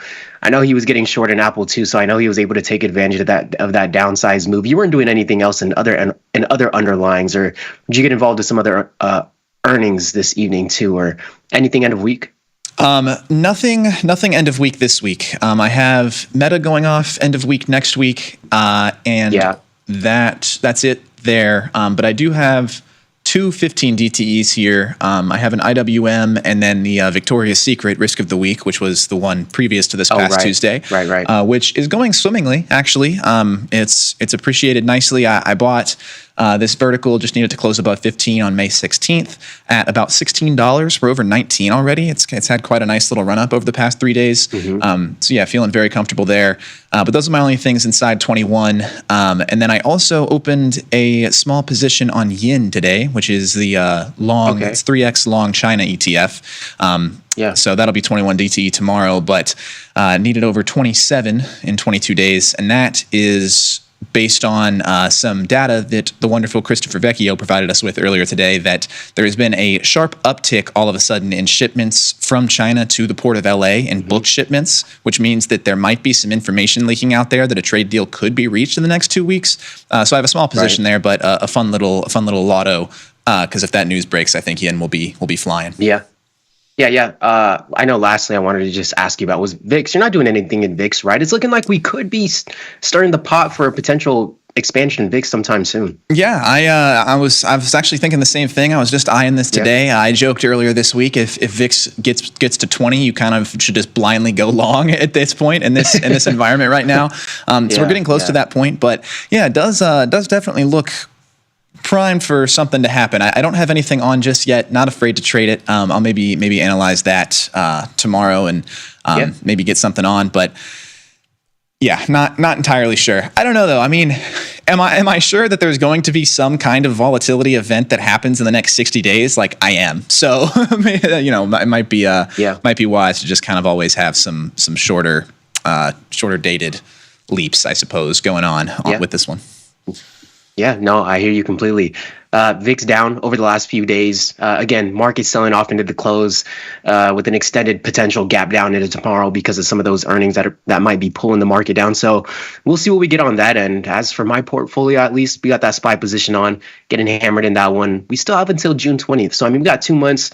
We have a little bit of time in here. I'm sitting in a very difficult spot right now. I mean, at this point, I'm already at the max risk on this trade. So we're gonna hold it for the next month and a half. Silver sitting around break even on that one. That one's been really quiet. I've been in silver for a couple weeks now. We're up a few bucks on it. Nothing too crazy. Silver's been a slow mover for me. I have some shorter dated QQQ call spreads that expire by tomorrow. Unless we get some big sell off. A big gap down tonight, big sell off tomorrow. Some of those will start to come in, but if not, we won't see that happen. And then I have another call spread that expires May 16th. That one's sitting in the money right now. We've got a couple weeks. Gonna have to be patient with those ones with QQQ and SPY. And then Microsoft. That one played out really well. I know Gus and I went 1 for 1 for Meta and Microsoft. Last minute yesterday, I was with Dr. Jim. He nudged me into getting long on Meta. I was letting you know as well, guys. Like he nudged me to get long on Meta. I was like, you know what? We'll go ahead and get long on Meta. I'm not a big earnings guy. I'm really not. But over the last few months, especially into this new year, Dr. Jim has definitely convinced me a little bit. And I'd have to say we're doing well so far this year in earnings. So I might have changed my opinion on trading some of the earnings just because we built a little bit of a buffer. So we won't be as gun shy as we've been. But yeah, that's Meta. That's Microsoft. Pretty much the same story in those two underlyings. I was able to take off the gold trade. This was one where I was kind of kicking myself. Not that we could have caught the top, but I know a lot of TC traders were already looking to sell in some premium in the calls on gold, just a few days back whenever we were trading around 3,500 ounces on gold. When we got a little bit of a retracement bounce, I ended up getting short. We got a gap down, sold off a little bit more. I was happy about that, even though I felt like I was late to the move. So a little bit on gold there, and then a little bit of the micros for today, but nothing too crazy. Other than that, I was just eyeing Apple's earnings for the most part today, Gus. I wasn't able to take part of it, but then again, like we know here in chat, Dr. Jim was talking about Apple earnings to the downside, and that's definitely going to pay by tomorrow morning. So we'll take a look at some other earnings that we have dropping this evening, and then some more to come here soon. But let's take a look at Apple and Amazon. But nothing too crazy after we last spoke, Gus. Yeah, no, nothing too crazy on my end either. Took some profits on shares this morning, as I mentioned. Exited some Microsoft shares that I had opened at 365 and some Broadcom shares that I opened at 160. So handsome profit on both of those. Just blindly buying shares at the bottom is paying its dividends now. And yeah, that's pretty much it outside of the options positions that I already mentioned. Just taking some capital back and getting ready to redeploy it however I see fit. This earnings thing also is interesting. I feel like I've actually been more successful trading earnings right now in this time of uncertainty because it's a little easier to quantify what's going to happen, because it's basically just how hard are tariffs going to hit this company? How poor is this forward guidance about to be? And I think that's really kind of made things easier to quantify, having this tariff issue looming this entire time. Oh, that's a really good point. I mean, even Amazon's getting hit pretty hard right now.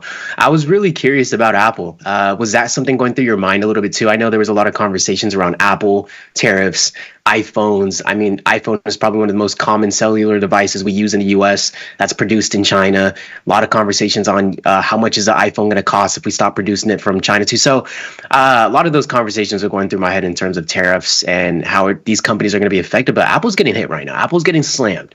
So yeah, in the middle of you talking just now, actually, I had a red breaking headline pop up on CNBC that Apple expects $900 million in tariff costs this quarter. Very difficult, end quote, to predict beyond June. That uncertainty certainly driving part of this. To be honest, while I kind of gamed out these earnings and did think that both would probably issue poor forward guidance and probably move down a little bit in the midst of all this tariff uncertainty, with how big of a winner Meta has been, I decided not to push my luck and just not even try to involve myself in either of these two, because also you have a lot of conflicting things. Amazon also has web services, and is Apple set up to eat this and all that? Clearly, the market does not think so. But yeah, I laid off of these today. Would have been a little bearish on Apple and undecided on Amazon had I decided to actually take any trades on these. But yeah, for $900 million in a quarter, that's pretty steep. No, that's massive. I mean, that's just a quarter. And I mean, just hearing that from what you're saying, maybe that's as to why Apple's selling off even more now to its lows very aggressively too. But I'm going to have a little bit of a bearish sentiment on a lot of these underlyings, especially just within that window with all the tariffs, all that uncertainty. And I think kind of what you just said, that headline just speaks uncertainty to me too. So I'm not going to be expecting much out of Apple and some of these underlyings, especially into this next quarter. But I know we still need more time to go by for us to really see how the overall market and economy is going to really digest all these tariffs. I don't know. I just feel like it's a lot of uncertainty. I mean, tariffs, how is this going to react? It's like a slow prod. Like we have to wait to see the impact.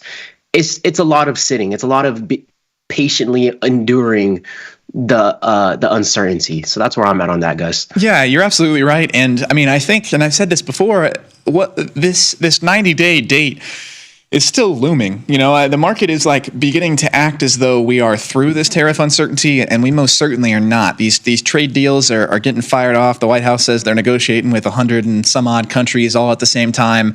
Obviously some countries are going to be more influential than others in terms of how it moves our market. But there is a date on this tariff pause, and there has been no news insinuating that date is going to be extended or anything like that. So as the market begins to react as though times are normal again, you kind of have to do everything with just a little bit of scrutiny, because that is still looming, and anything that you're doing longer than, I guess, about 60 days now. I'm not sure exactly how long ago Liberation Day and all that was. But yeah, if you're doing anything longer than about 60 days right now, that's something that you need to consider, is that a decision still has yet to be made on that front. Yeah, no, most definitely could change the whole economic climate of things. So risk reward portfolio, Gus, we have any names on the top of our list that we might want to start adding into here? I know we're going to touch up on this, brush through it a little bit, but we're going to get more names in the risk reward watch list. Again, by next week, we're going to be putting up more on for risk of the week on Tuesday. So I want to make sure we're prepared for that. I'm going to have to go with Qualcomm, though. I know Qualcomm isn't on the list. Qualcomm, very liquid underlying. IV's pretty solid. Not that I'm in love with the company, but it's one of those very tradable products. You're going to have good premiums. You're going to have good liquidity. So I'm afraid to start off with Qualcomm, guys. It's not like I'm a big fan of this company, but as a trader, I'm a fan. I'm gonna have to put it in the basket. Yeah, I agree. Qualcomm is very nice. It's always super liquid, tight spreads. It is very trader friendly. I'll float kind of to the same end and also ending in Broadcom. Okay. AVGO Broadcom. I feel like this is that's after that trade that you have. You have a little bull bias on. It's true. I do have a little bit of bull bias, but also, I mean, I feel that this is kind of a slept on company in general. I mean, Broadcom is the 9th largest company in the world by market cap. I mean, they're very close to 1 trillion. They're one tick below Berkshire Hathaway, and they never get talked about in that same group, despite being that gigantic. So, it's a little bit of a sleeper. It's kind of something we shoot for here to an end, so I'll float Broadcom. If you guys have tickers to add to the risk and reward watch list, please throw them in chat. We're happy to. We really have no direction with this thing whatsoever. we're just we do risk. Stuff. That's the direction. Yes, risk. Yeah. I suppose that is the direction. All right, so guys, we got Qualcomm in there. We got AVGO, very liquid products. Let's go ahead and go into our watch. We have Apple in here. I don't even think we have Apple. We're gonna have to throw Apple in there. It's only right. It's only right. AAPL. Did I have that in there already? No. No, it got longer when you popped it in. Oh, okay. There we go. Did we? Yeah, I'm trying to think what else might be a valuable addition here. We can also go to our list. We can see what's kind of been moving for the day. Do we got Lyft? We have Lyft already? I think we do have Lyft. Again, we do. Lyft ended up playing out really well. I know chat. I know where you guys lean. We did the poll last time. I think 80% of the chat was leaning towards Uber over Lyft. But as a trader, if it's moving in my direction, you know what? I'm game for it. So that's why I ended up going to Lyft on that one. But do we have Lyft in here? We do. We don't have Uber, I don't think. Yeah, no Uber. Yeah, something I've just recently, it's come to my attention that Lyft might be a very strong candidate for a buyout, which is something that I had never really considered before. Really? But there are options there, even if just for the infrastructure that Lyft provides. Like I could see a Google who owns Waymo sliding in to acquire Lyft just to get access to their app and their user base. The Lyft experience wouldn't change at all, but all of a sudden you'd have Waymos popping up on there in eligible cities as well. Yeah. Something like that. I don't think that Uber could buy them. I think that would get tied up in red tape and antitrust stuff. But outside of that, I do think that there's a few suitors. I mean, even maybe Tesla. Like there are suitors for a Lyft buyout. So it's something that I would kind of like to keep my eye on. Yeah, no, 100%. I'm always really paying closely attention to that space, as you know. Really curious with like Waymo, Tesla, Uber, Lyft. I'm more so curious just how they're going to play their cards.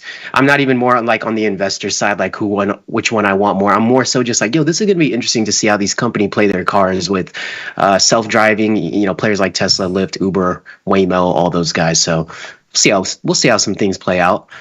I'm seeing Johnson & Johnson in chat. We got some pharma exposure in here already, but I think, do we have any pharma exposure? We have Pfizer in. Oh, I thought we had Pfizer. I see Pfizer. Just Pfizer. Oh, yeah, we do. We could throw J&J on there. Why the heck not, man? They got good. I don't know. What was their? Yeah, there we go. I'm always confusing Johnson & Johnson with SC Johnson, like. They make family company. Yeah, exactly. SC Johnson. Insane branding. Insane sleeper branding. Exactly. Yes. Exactly. Yeah. But yeah, they make baby products and whatnot. So I'm always confused. Yeah, we got some Johnson & Johnson, solid risk reward for long term. Let's look at Johnson & Johnson. Volume is pretty decent, 7 million traded. IV rank sitting at 28 and a half right now. We got dividends May 27th. Going to look in that June 20th cycle.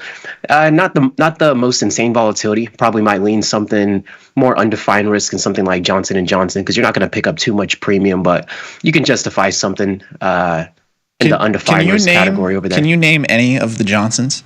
There's actually 3 that founded the company. Are these family members? Yeah, 3 brothers. They all 3. Okay. We're gonna go John. No, that's a sharp guess though. You want to throw out another generic name? I thought it was gonna be one of those. I thought it was one of those. Yeah, we're gonna go with. Is it a generic name like a All Bill, 3. Tim? All 3. Okay. Steven. No, not quite there. Let's get a letter. Let me get a letter. Give me the most generic male name that you can think of. Like, I just hate to say, but just like Bob, right off the top of the Bob. dome. No, it's James, Edward, and Robert are the 3. Maybe there's a Bob. Robert is Bob. Okay. You know what? I'll throw you Bob. Yeah, Rob. I said Rob. No, I'm just kidding.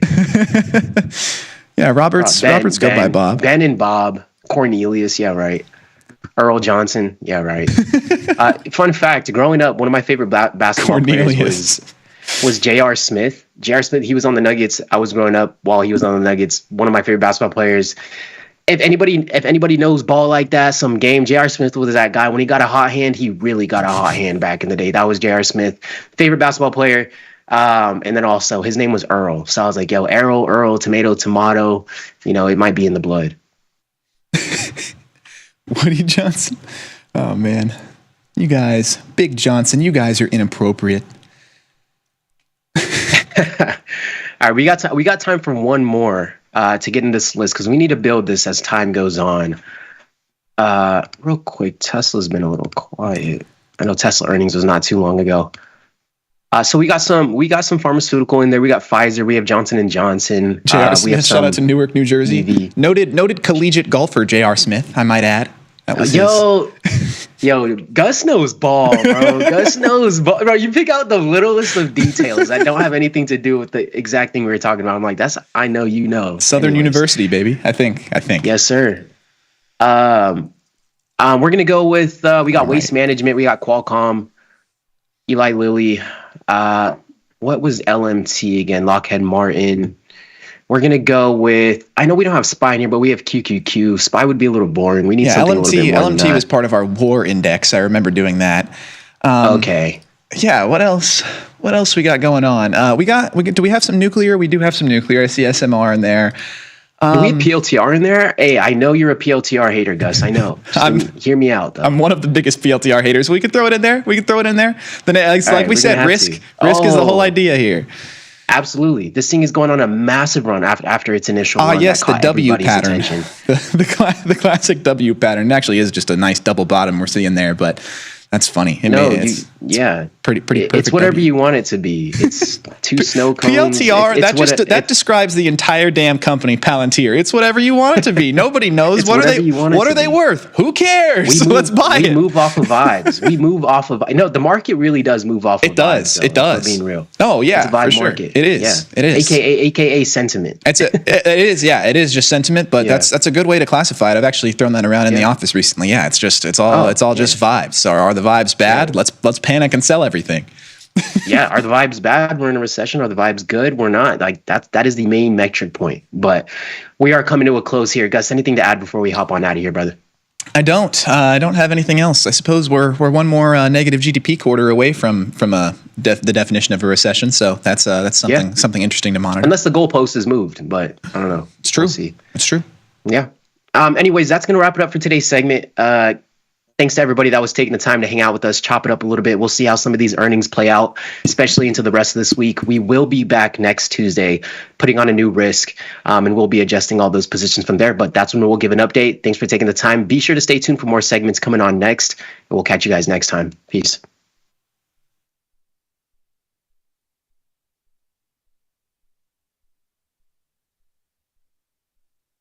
Tasty Live's godfather of options, Tom Sosnoff, is grabbing his passport and taking this show international. He'll be joined by IG's Rich McDonald in London and Milan, along with special guests at each stop for an evening of live trading. It's fun, challenging, and moves as fast as the market. Doors open at 5, with trading starting at 6. Come early and have a pint or glass of vino with the boys. It's totally free, but space is limited. Register at tastylive.com/events. Options just got molto interessante. If you missed the live show, here's our cherry on top weekly recap.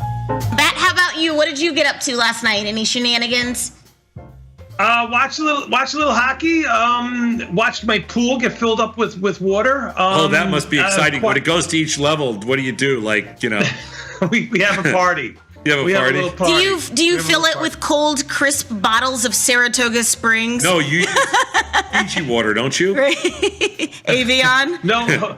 Hose water, Sosnoff, so I'm going to tell the kids not to drink it. All right. Put up this picture. Can you please put the picture of me as an action figure? It looks Did you like put him in a tracksuit? Is that tracksuit? Tracksuit works. I don't really have tracksuits, but I do wear a lot of leisure stuff on the weekends, so I'll be good with the tricolor cookie is absolutely spot on. The coffee cup is spot on. The trading card is spot on. It's a pink sheet, yeah, like a disco card. ball. I can handle it. What I have a problem with is how did Dylan Radigan get in my jeans? It looks like a collab between Tony and Dylan Radigan.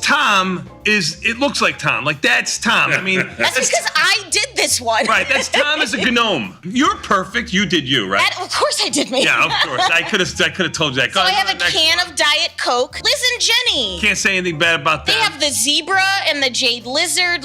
Jenny, of course, has a glass of wine. I did Jenny's. And her boat, her sailboat. Yeah. You were very kind. Also, I'm no dummy. I typed in the prompt, make her look younger and slimmer. I did Dr. Jones. So he has the dumbbell, a cold plunge pool, a calculator, and he's Florida man. Jamal, perfect. The basketball, the football, the video games. And the gears, because he's an engineer. Yeah, I did Julia's. Yeah, perfect. She looks She's great. the cat. So the thing, people think it's a chandelier. It's a quantum computer. Mikey Butler's perfect. Yeah, Very he's got the good. snowboard, the Chinese takeout, the dumbbell. Yeah, golf perfect. ball. Mikey must have done Mikey. Let's go next one. Okay, who did my son dirty? Was not me. It was not me. The same person that did yours did your son's. Okay, they don't like Batista, so that's what I figured from the very beginning. Katie McGurgle's beautiful, perfect. Katie is stunning. She is an icon. She has a Harry Potter wand, cowboy boots. If you haven't seen Katie try to teach Tom how to line dance, it's on our social. And then Okay, now I know who did the Batistas. It's Gus. Okay, Gus did the Batistas. All of a sudden, he's all buff and What the? This is not. This is. Gus did the Batistas, I'm 100% sure. And Gus, I will be coming for you. I should have been. This should have been me. Yeah, he looks like The Rock. Yeah. Mommy and Daddy are fighting, okay? And you guys are not getting along. I am not going to come in here and try to mend this broken bridge. He's just having John withdrawals, that's all. With you, it's hard. She always has her A game. Wait, go ahead. I'll take the pressure. I'll take the heat. What do? I love this. What's the line you always use? It's hard to fly like a turkey. Fly like an eagle. It's hard to soar like an eagle when you're working with turkeys. Turkeys don't fly. It's more like I cannot with him. I just sometimes. Wild turkeys Did you just fly. call me a turkey? What's that? Wild turkeys do not fly. Yes, Beth. I think you and Did me. you call I me think a this was turkey? more. I didn't call you. I'm calling No, I think Scott. Turkeys it was don't me. fly. They can get airborne for a second. I called him a wild turkey. You can get airborne. Well, you couldn't get airborne. Turkeys for anything. fly. Turkeys fly. I've seen turkeys fly. Turkeys do not fly. A wild turkey doesn't fly, you're telling me? You've seen a turkey fly. When Tom's out on those survival missions that he frequently goes out on with just a knife, and he hunts. When I'm he taking a sees hike wild in the turkey. woods, I've seen wild turkeys fly all over the place. Mm-hmm. Get the full scoop by checking out the archives at tastylive.com. Got friends? Get $250. We'll give you a bonus for each qualified person you refer to Tasty Trade. So spread the word and earn rewards. Terms and conditions apply. The market doesn't stop. So why should you? Diversify your portfolio with stocks, options, futures, crypto, and more from Tasty Trade. Focus on the markets that matter to you. See the odds before you trade using curve analysis, IV rank, and more tools. Get industry insights that help you find your next trade right where you need it. Tasty Trade. Download today. I distinctly remember getting an email from Tasty that Lookback had just been released, and I was doing the most laborious back test on the face of the earth before that. And I did 2 or 3, and I saw how quick it was, and I saw how quick the data was. And basically, instantaneously, I was hooked. I'd always seen all the stuff on Tasty Live with all the data and all the value I thought that bring. And then it was all of a sudden, I could control that and basically make my own segment for myself of what fit. And that democratization technology, I think, drastically changed not only the landscape of what's out there, but drastically changed my ability to learn at such an insane rate. And that's kind of when I developed a little bit more of my own path. I was like, this is the type of trade I exactly want to see, or I'd get some type of inspiration from Tasty Live to look at that. And that's when my consistency went from 1 to 30, and I haven't had an unprofitable quarter since. I think I went down the typical path of investing in stocks, and I was really frustrated in the sense that it was a buy and hope type strategy. And so I was looking at, different ways to learn about options, and I saw Mike and his whiteboard, and it all made sense. There's another world out there with options. It gives flexibility. It's more capital efficient. And Tasty Live does it again. They teach it in a way that is fun. It's easy to understand. And you're learning from people that have done it for 40 years. All right, Julia. All right, Nick. All right, Mike. All right, Jamal. All right, Glenn. What was the last trade that you made?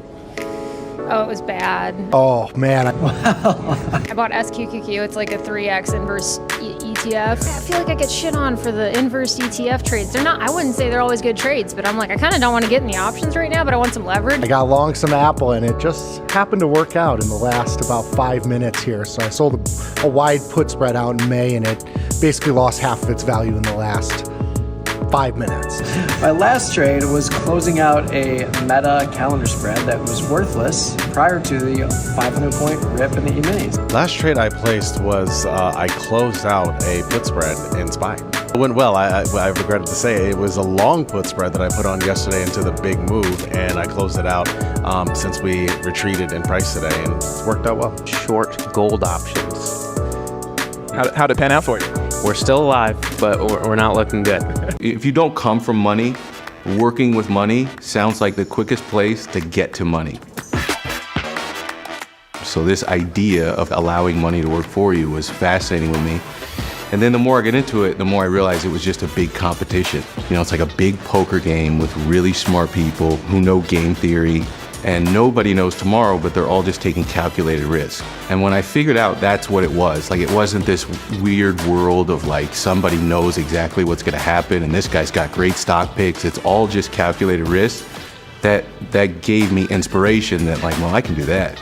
So I think spending a lot of time when I was young to learn different option strategies and to learn stocks, options, futures, Forex, crypto, to be able to go where the opportunity is, I think is the most important. Getting hooked in a strategy, it's cool, I respect it, but I tend to think I like to go wherever the opportunity is.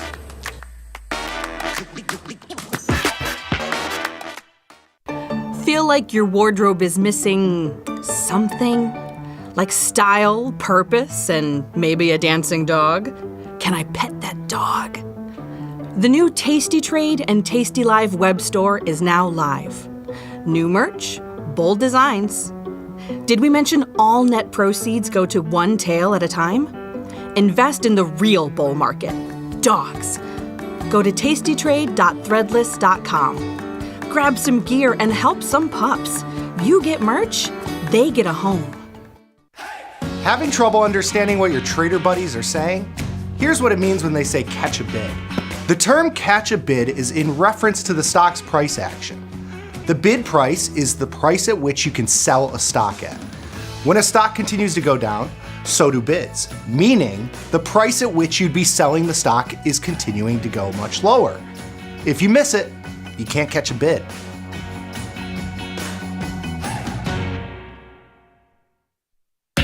Beat the opening bell. Get trade ideas and market insights before the open. From the creator, Tom Sosnoff, and our chief market strategist, Tom Preston. Every weekday. Sign up at tastylive.com/newsletters.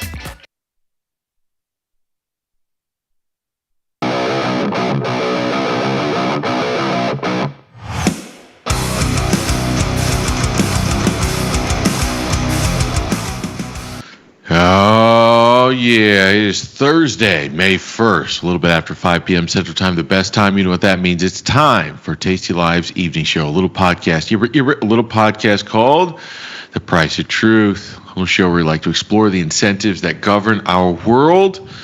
And man, they make us earn our money over the last, 100 plus days or so. More on that in just a bit. But before we get there, we should say what's up to the people. Shout out to everybody watching on tastylive.com. Shout out to all of you watching within the platform inside of Tasty Trade desktop and mobile applications. But if you want to be part of this little guy, bing, did I get it? This one. This chat box in front. There we go. On your screen, there's only one place you can do it, and that is on Tasty Live's YouTube channel. I forgot which side to point to. And that's on Tasty Live's YouTube channel. So head on over to YouTube. Find the channel, subscribe to the channel, and go ahead and start bashing your face, your wrist, your fingers into the keyboard, anything you want to, as long as you're typing in random ass characters and spoofing the Google algorithm into putting us in front of as many people as possible. Speaking of the people, we should say what's up to the people. Shout out to everybody in the chat already. I see you. I appreciate you. Shout out to who do we got in here? Mark, Catan, great to see you. Mark, you as well. Brandon, Osborne, Ben, Absolute Beginner, Victoria, Cato, Emmett, And Brian, what's up? So many more. I know you're in there. I know all of you are in there. Shout out to all of you. Off. Victor, the Trump video was for a laugh, not a political statement. I don't get it. Shout out to everybody. All right, let's talk price, my babies. Pretty decent week for the good guys, huh? Not bad so far. S&P 500 up 2/3 of 1% here, talking cash right now. The NASDAQ was up a little bit more than 1%. Wild day in price, honestly. The Dow Jones was up about 1/5 of 1%, and the Russell was up 2/3 of 1%. Shout out to the chat. Hope everyone was green today. I agree. Victor, remember, last forever. It's Eddie. What's up, Eddie? Catan Sleepy. I don't know what you guys are talking about. A little green on your screen today, at least into the close. After the close, they're a little bit weaker here after 5 p.m. S&P backed off about 1/4%. The NASDAQ backed off about 2/5 of 1%. The Dow Jones kind of flat, and the Russell kind of flat in the extended. What a day. What a day. It was a pretty fun day. I would argue, for those that are trading sort of in a two-sided manner. We were up to about 56.80, and they gave 80 handles back before rallying about 60 of those handles, and then just dumping in the extended hours, or into the, I should say, not into extended hours, into the close. Let me catch my breath. Let's get going. How do you lose your breath doing the intro to a stream? I probably need to get more active. Bonds at 116, which was a welcome development for the good guys. I told you guys I was fading bonds at 117. I thought I was probably a little bit too early. But I don't know. I like to live dangerously sometimes, I suppose. And I think I'm a little early, but who knows? I'm managing my size, so it's working out. We're down a point.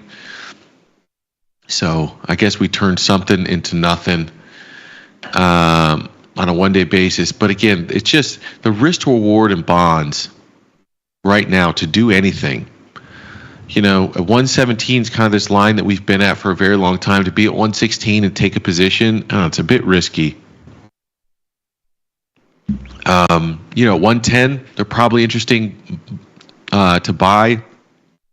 Let's say 110 to 112. And maybe 120 to 122, they start to be interesting to probably sell.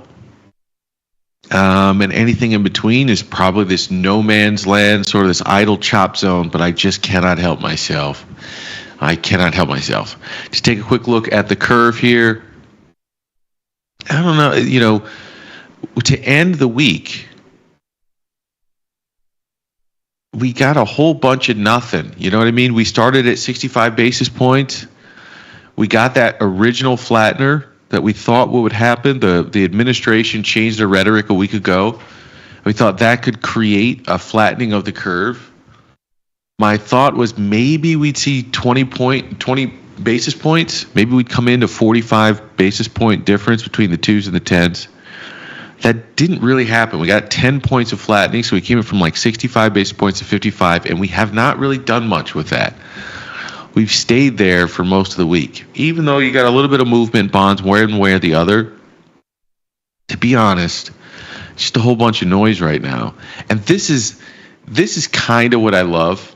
I absolutely love these moments in time. I'm going to explain what I think this moment in time is. I think sometimes in a trending market, there are times when you can tell yourself a narrative, and that narrative sounds good. And because the narrative is not refuted by price, because you have a highly trending or auto-correlated marketplace, you can keep telling yourself that narrative, and you can even build on top of that narrative. I talked a little bit about this with Tom this morning, that one of my gold pooped, says Mark Aguilar. It did. I'll get there in a sec. You can tell yourself this narrative, and you never get checked by the market. The market never goes, in a trending market, they never go, no, you're way off. You're wrong. Whatever you're saying, you're locked in this world of narrative fallacy. You're building on top of this narrative fallacy, but it's all bullshit. And you don't get called on that bullshit in a highly trending or auto-correlated marketplace when the distribution is a little bit tighter. And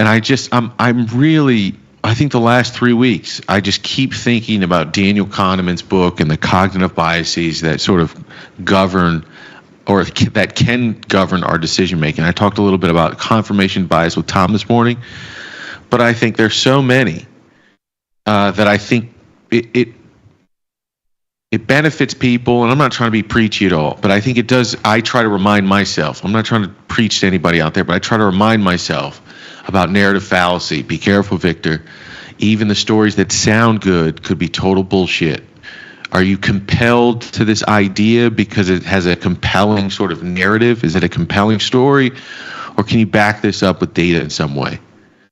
In confirmation bias, Victor, are you just going out there and you're seeking information that's already validating your existing opinion? Are you ignoring all the evidence to the contrary because you want something to be true? You already believe something to be true.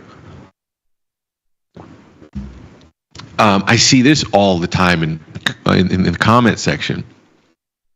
Herd mentality, or the bandwagon effect. Do you believe something is true because there's this appearance that that's what everyone else thinks, or that's what a majority of people are thinking?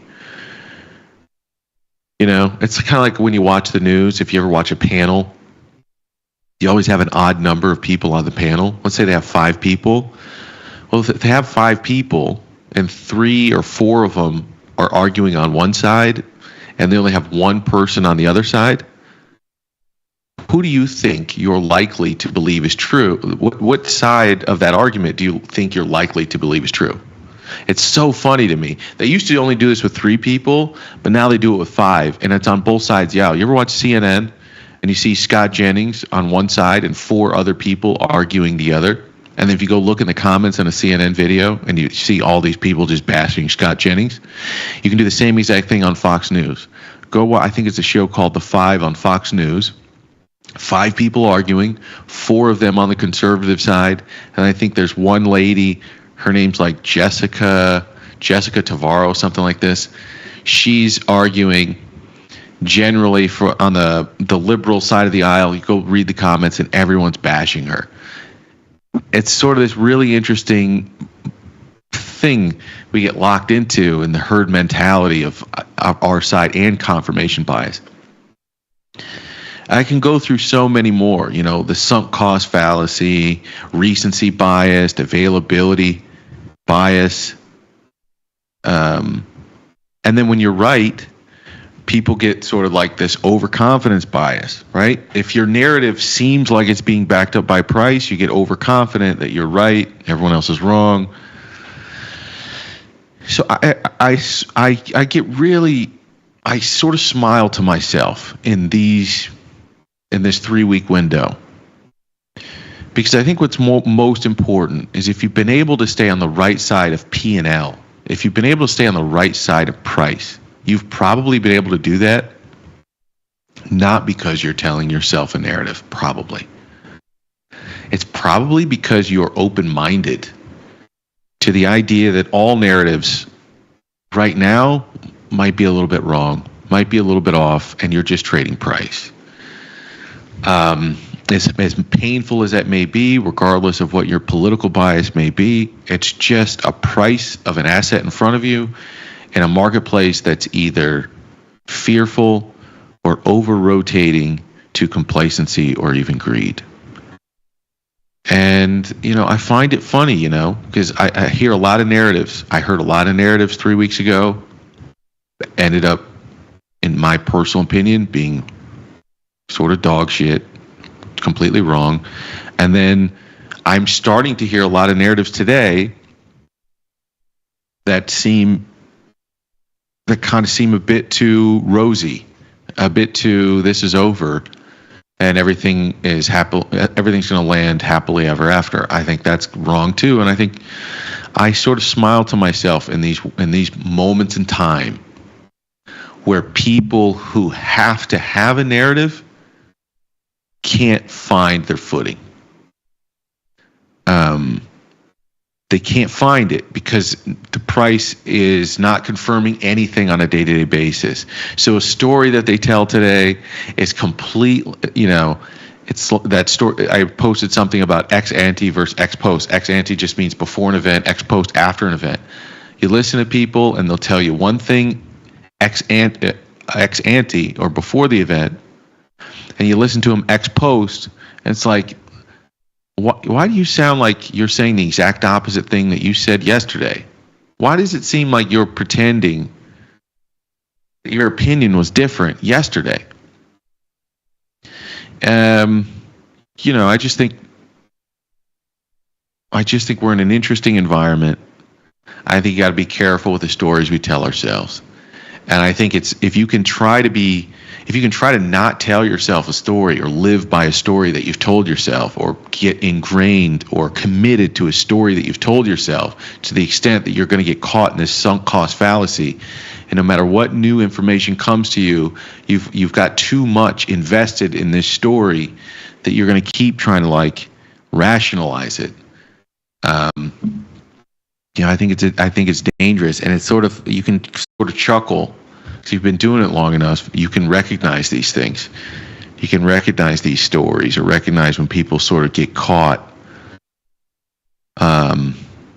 in these cognitive biases and have to try to work themselves out of it. It's tough, man. At some point, I've done it a few times.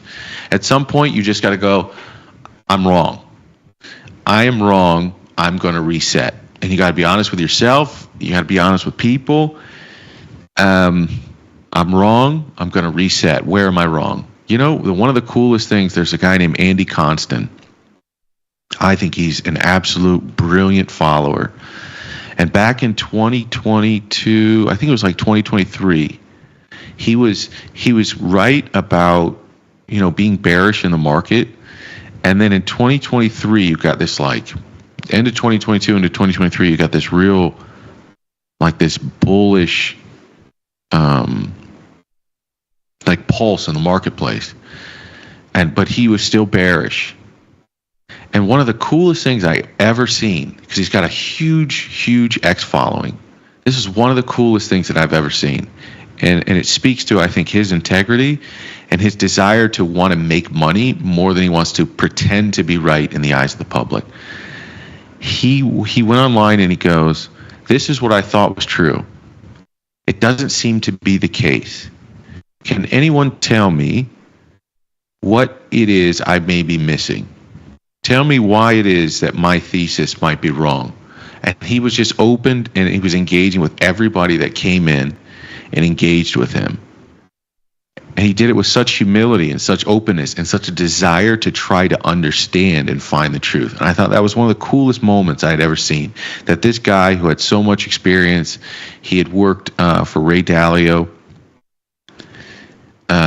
Obviously, he's done well for himself. That he could humble himself in the eyes of the internet. And you get everybody in there, right? Twitter trolls will say anything.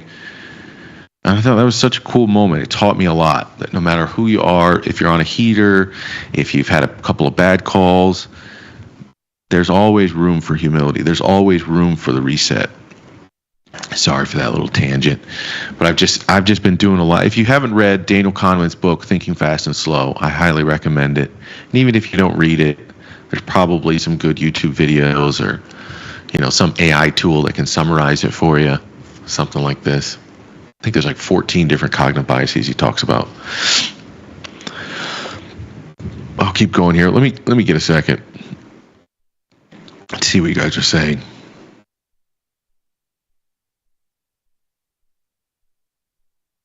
Uh-oh. I think I struck a nerve talking about a couple of people. She's talking about CNN and Fox News. Sleepy Mocha says they are all friends. It's all performance. Well, yeah, I mean, why wouldn't they be? Like, just because you disagree with somebody or you have a different opinion on how to solve a problem, why wouldn't they be friends? The funny ones are Kevin O'Leary when he shreds them. I can't listen to that guy. Kevin O'Leary's, I mean, I got a lot of respect maybe for what he's done in business. Maybe. I don't really know much about it, but it appears I should have respect for him and what he's done in business. But, I don't know. It always just feels like when Kevin's talking, he's it's engagement farming. I feel like he never really stands for anything. He's just engagement farming. He's taking like purposefully controversial opinions on purposely controversial topics. I almost choked my water just now. Jennings is kind of a DS in comparison, but sounds like he is running for McConnell's seat. He is.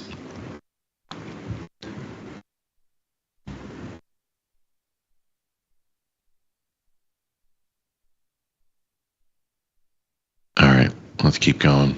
The Damp Spring guy says JMG 001. Yes.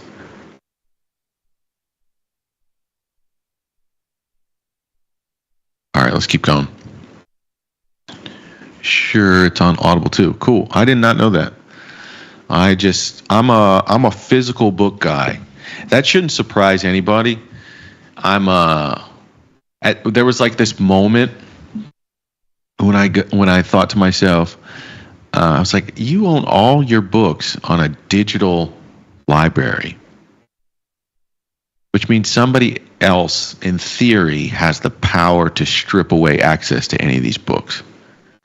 Like if some I know this, I'm absolutely insane person, but at some point, you know, there's like we're living in some world and we're like, this book has been deemed inappropriate, removing from your collection, like that that type of world. I was like, you know what? I should probably buy the physical books. It was the same moment where I started to like come around to the idea of sort of like Bitcoin and owning or stacking up gold and silver.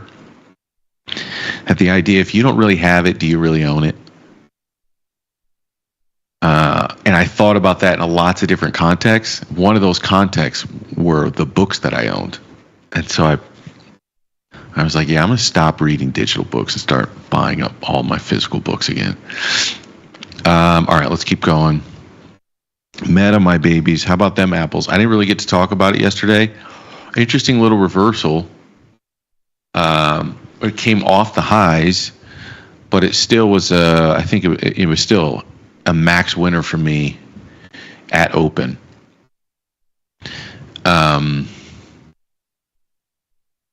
You know, I don't think there's a lot to talk about. I think after the fact, I literally only had one potential earnings play for the week. I told you guys what I would do, that the setup between Snapchat and Meta is always a really interesting one at sort of these moments of an uncertainty. I don't want to say always. I've just noticed it. I've been doing this thing for 18 years now. Snap hasn't been out for that full time, but there's been a handful of instances. I would say not statistically significant. I don't think there's been 13 instances or more where this has occurred, but I think there's been a handful of instances where people do this same thing. They go, because Snap's revenue goes down, that is an indication of what Meta's revenue is going to do. And they just still haven't learned, I think. And maybe that's not really what's happening. Maybe that's just the narrative that people on TV or people that have prominent platforms will do, is they'll say, because Snap went down, then digital advertising revenue I should be scared about what that means for Google and for Facebook and for, everybody else. And I can understand why you would think that, but it's kind of really simple. Go talk to a marketing person. If you've ever done marketing, or if you have the opportunity to speak to somebody who's knowledgeable in social media or sort of like budget deployments, go ask them. And that's what I did. There was a few years back where we were sort of in this moment where people were bringing down budgets, and I was sort of asking people in that space how they were handling it, because we had to figure out what to do with our budget. And people all told me the same exact thing. Well, first, what you do is you sort of bring down the most ineffective, you bring down the spend in the most ineffective channels. And you cut the most effective channels last. And so, I don't know. The setup was, if people do too dire of a read-through on Snap into Meta, we'll take a shot. And luckily, I think the two things happened. We got Snapchat, then we got the GDP print, which spooked everybody, gave us a massive discount in Meta. And then I tweeted about it like, I'm going long this bad boy. And I just went long, sort of like a 10-point wide upside call spread. Opened up a max winner. I don't know that I'm actually going to trade I don't think I'm going to do a lot of binary bets here. But it worked out, man.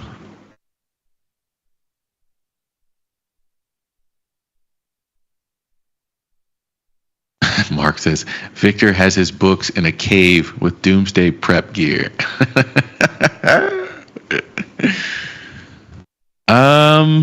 Something like that, man. Something like that. You know what the funny thing is? Here's the funny thing. This is like the duality of man, I think. Because on one end, yeah, I'm that guy, right? I'm that guy who I've got physical gold, physical silver, physical Bitcoin, with the keys, not held somewhere else, but I actually own them. Excuse me. I'm that guy. But I'm also the guy who's going, when everyone else is going, the store shelves are going to be empty in 2 weeks. I'm the guy going, I don't think so. I'm prepared for it if they want to play that game.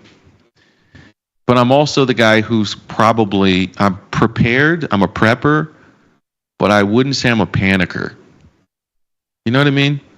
I think in some small way, these actions that seem crazy, that seem wild, in a way that being prepared for those really negative outcomes, it sort of helps me to go, I'm probably not going to run out and buy toilet paper right now, in part because I've already done it.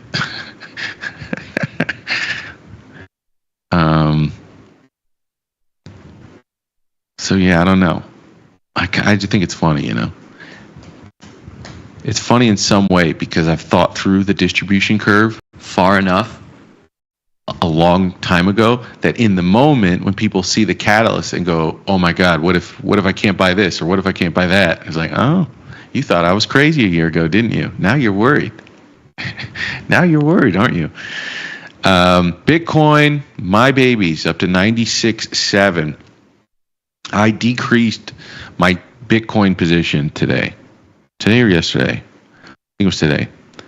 By like 60%. So I still got a little bit of upside exposure, but not a ton. On the trading side, I remind people I've got I think about Bitcoin in two buckets, a thing that I just own and hold. And then on this show, I talk about trading in and out of Bitcoin. And so I think on the chart, I denoted where, can I zoom out of this thing? Where I had sort of been buying. I think this was entry point number 1. This was entry point number 2. There was a third.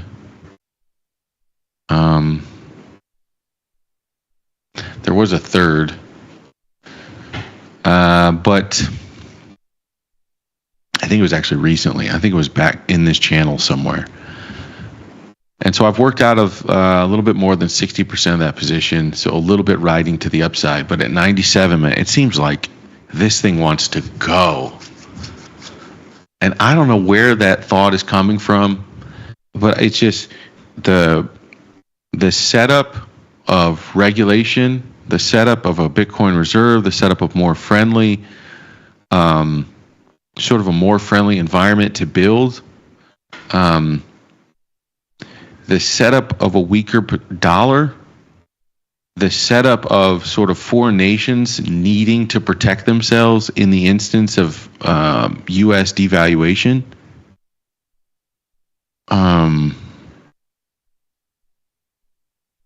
Same thing with corporations or corporates. More M&A activity, more investment dollars going into Bitcoin. It just seems like this is a really, really favorable environment. And I get that everyone wants to freak out. Everyone wants to freak out about risk taking. And I'm sort of intrigued by this idea. People have been talking about the decoupling of Bitcoin from the NASDAQ. I think price right now is probably allowing people to have that discussion. I think if and when correlations go to 1, I think that probably breaks down a little bit. But at least in the short term, it's a sort of an interesting development. And I've seen both sides argued. Some people argued that Bitcoin was relatively stable while the NASDAQ and the S&P and while the rest of the risk was selling off. And I also heard it argued here, in fact, by, I think, somebody in the chat who I thought brought up a really good point, a valid point, that that's not what's happening. What happened in Bitcoin is that the volatility was experienced first, well before the volatility in equities occurred, because it's a higher beta asset. They took Bitcoin out first. I think you can make an argument for that. But regardless of narrative,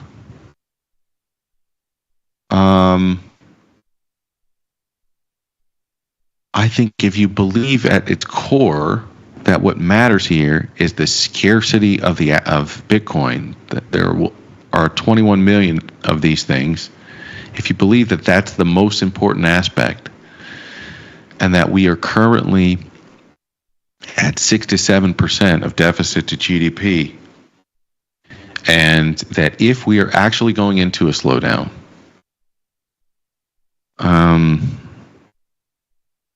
that we've only got one option, and that's to make more of those green pieces of paper,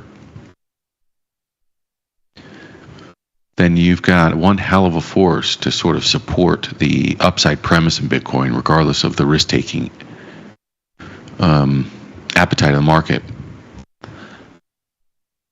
So I continue to sort of be constructive on this thing, but I do think, like, at some level I got to take some chips off the table. So I started to at 100,000. Crude oil keeps leaking lower, 58.80. I watched a podcast. Gosh, I can't remember. I can remember the name, but I don't want to call them out specifically. But I watched a podcast on another network, and it sort of talked about where commodities are, and that they are confirming sort of a growth down, inflation down environment. And I think even maybe Chris this week spoke to oil and copper. I think Ilya even yesterday spoke to oil and copper. I have a feeling, or this is just, I don't want to say I have a feeling. My interpretation of oil price movements is a little bit different. I think there is a very different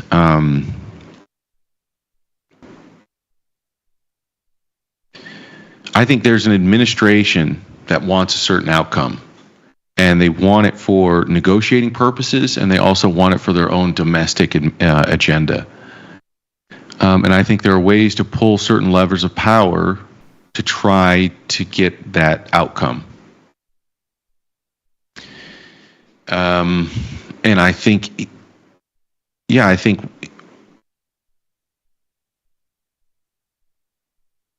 the potential for the administration to be doing deals with like Saudi Arabia or something of that nature.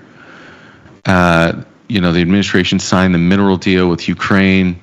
And so what do you need to do to apply maximum pressure to Russia to try to get the negotiated settlement? You need a minerals deal with Ukraine to give you a reason to press, and you need cheaper oil to create economic pressure to press. And I kind of just think that's where we're at.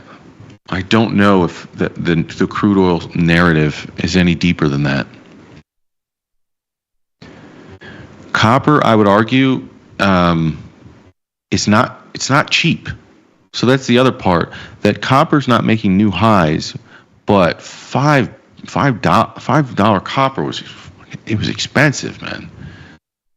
So, I mean, when we were just at 4.9, that's not cheap copper. 460 is not cheap. So I don't know that I buy that argument either.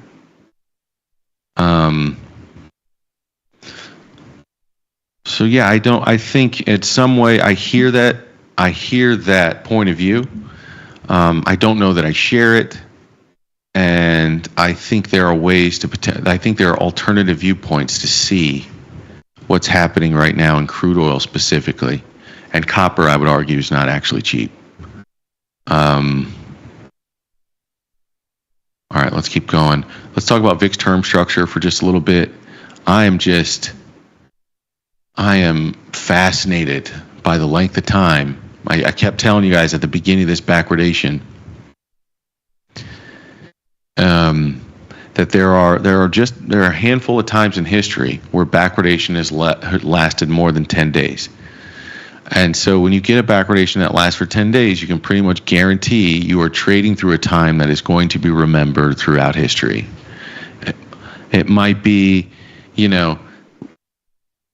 top 5 moments that people talk about, right? They talk about the dot-com era. They talk about great financial crisis. They talk about COVID. It might be one of those. Or it might be something, further down the list, which was temporary volatility, but didn't create as much lasting economic scarring and damage.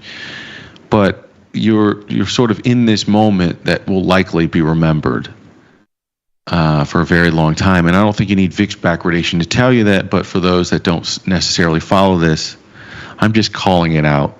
It's a pretty historical moment that we're in right now. It doesn't tend to last this long. It doesn't tend to last more than 10 days. But here we are.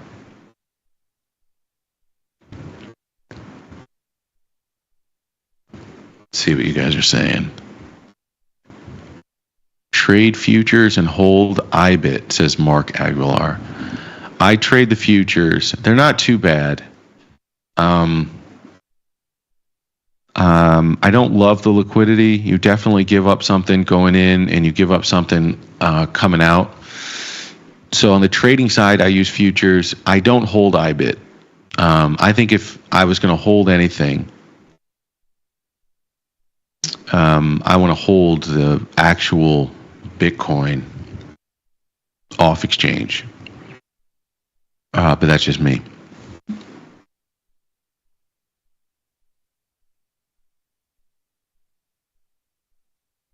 Crude had a pop today off that Trump Middle East issue. Yeah, but then what happened? But then what? Any time that there's a pop off of sort of these skirmishes, the market just punishes it, sells it off. They're looking for any reason to sell crude right now. And I just remember reading and listening to a couple of people that are really admire in this space that know they've forgotten more about crude oil and energy markets than I'll ever learn, just talk so casually about the likelihood of $50 crude oil. And I was like, really? $50? And here we are, 58 and change. So oil is going negative again. Wouldn't that be nice? How crazy was that? There's a few moments in my life where I step back and I go, I cannot believe they gave you that price. The great financial crisis, you go back there and you go look at like what Bank of America was trading at, some of these banks during that period of time, and you cannot believe the prices that they gave you. Again, hard to pull the trigger, and you likely pulled the trigger well before those lows. And you were just praying by the time it got to those lows. And the other one was energy companies after COVID. The prices that they were given on energy companies after COVID was absolutely insane, especially during that negative oil price environment. Absolutely insane. Hey Vic, are you a dual citizen now? Just curious. No, I'm not. You can get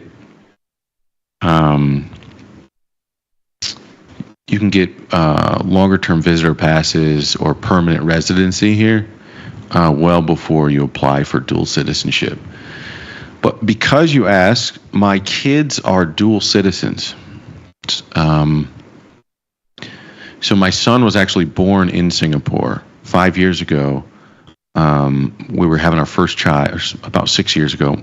We were having our first child, and my wife felt much more comfortable having her first child in her home country with her friends and family around, which is a really tough decision because every male citizen in Singapore has to serve in national service. So my son being a dual citizen, it would mean at some point he has to give up dual citizenship, at least in Singapore, if we were to live here, because he would have to serve in the national service here in Singapore. It means by the time he's 18, he's got to give up his U.S. citizenship because they can't have dual allegiance. The girls, on the other hand, our daughter is able to keep dual citizenship throughout her life. So kind of a weird, funky little quirk that we had to navigate as a family. Wild. Absolutely wild. What happens when you try to navigate a marriage across two countries, across two sets of rules, across two allegiances? Wild the compromises you have to make. Gold 32.45.80. They hit it again, and I loved every minute of it today. You know, the other day I was talking with Chris. He was leaning a little bit short. I think I forget the mechanism he used, but I was leaning short still. Through the mini gold contracts. I told you at 2,500 I put the GCs on. We got that break down by 200, 300 points, about 200 something points, and then I took the big ones off and I just let 5 mini ones ride. So a lot less risk, and I wanted to protect the profits off of that reversal. But we got stuck in this channel. We hadn't really gone very far, and I told Chris and you guys, like, I almost want to pitch this trade, but I'm going to hold on to it anyway. And we finally broke to the underside of that channel and made our way down towards 3,200. So I worked out of some of that position. I've still got the short calls. I'll probably keep those on. I think I'm short the 3,500 calls and bought something behind it. So anyways, man, I'm this might break down a lot more But I don't need every tick of this move. I actually probably want to be long gold. I just thought gold was so extended in the short term that I thought it was a good risk reward move to try to bet against it. And it paid off. And the more it works in my favor, the more I'm going to take this off and not give my profits back to the marketplace. But remember, I'm ultimately bullish on gold. I'm maybe one of the few people, I don't know if everyone else trades like this, but I'm one of the few people maybe. I don't mind trading counter trend moves.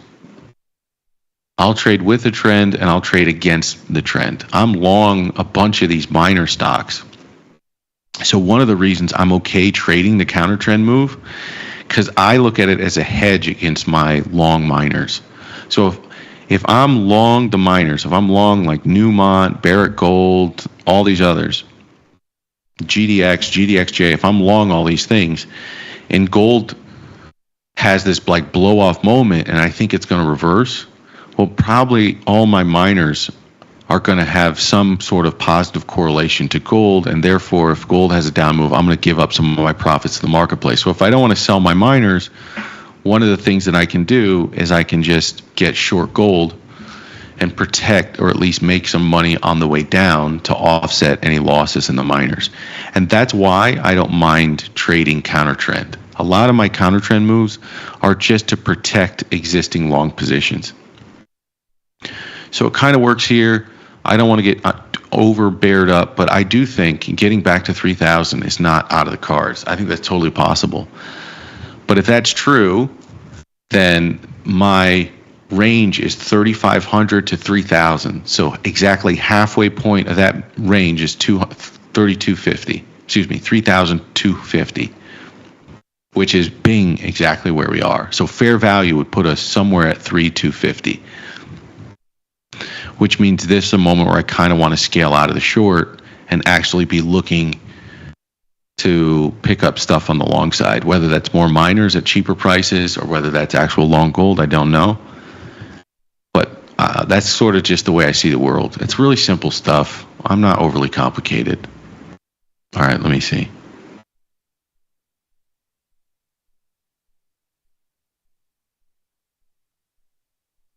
All right, give me a second. Let's interact with some of your questions here. I've just been blasting through. My apologies. Smart wife, lucky kid. Both are true. Edward says it should be one world. I don't know. It's tough because we got caught in sort of making these tough decisions.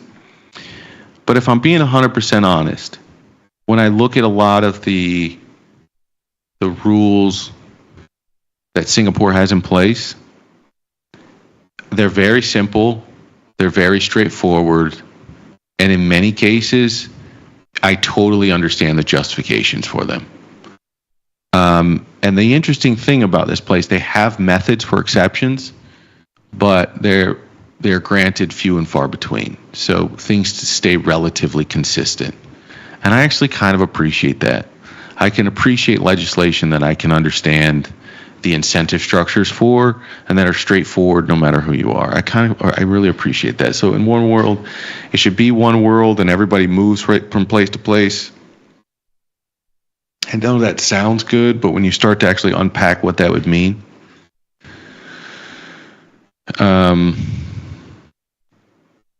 there's some trade-offs, right? Because one world means in all cases, when people assemble themselves, they usually assemble themselves with some power hierarchy. So if you don't have individual nations with power structures or elite classes that are forced then to compete against others, then you just create one single power structure that doesn't necessarily need to compete against others.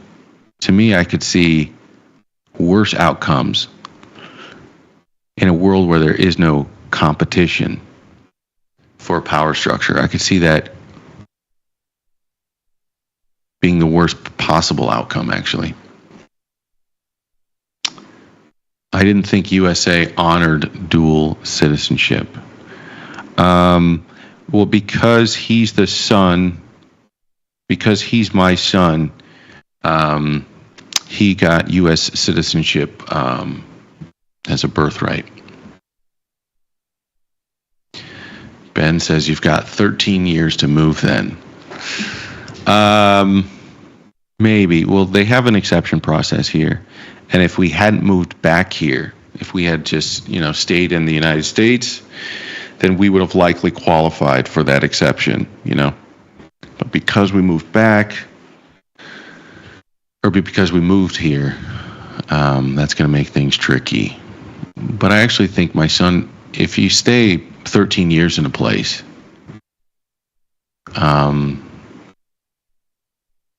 how my son sees himself or how he identifies might be a little bit different than what I would think. Speaking of allegiance, curious, since parts of Ukraine voted to be ruled governed by Russia, which side are they fighting on? No idea. I try my best. One of the things that I learned through Daniel Kahneman's books, actually, was knowing when you have enough information to make a decision. I think we can get tricked in these social algorithms, seeing a couple of headlines, seeing a couple of memes, into believing that we have an opinion, or to believing that a certain opinion is obvious, or it is true, or it is the most moral. And I think that's a hard trick to try to mitigate against. To go, yeah, I know everyone thinks this way, in the herd mentality, or yeah, I know all the memes in my feed say this, or the headlines that I saw said this, but if I'm honest with myself, do I know anything about this situation, or do I know enough information to have a qualified opinion on this? And I think if more people would ask themselves these questions before they spoke so passionately or so confidently about some of these topics, they would, if they were honest with themselves, they go, you know what? I really don't know what the hell I'm talking about. That's why it's always funny when you get those interviewers that go to these rallies and they interview people. I know there's sampling bias there. They're probably just showing the most outrageous interactions. They're not showing probably the more informed conversations that they had. But there's always those clips of somebody that says something outrageous or bombastic or has a really strong opinion, and they just crumble with one follow-up question. Or by the second follow-up question, they have no idea what they're talking about. So yeah, Steve, there's a couple of topics I don't talk about here, and it's mostly because I don't know enough about them to use a big platform like this to just be talking out of my ass.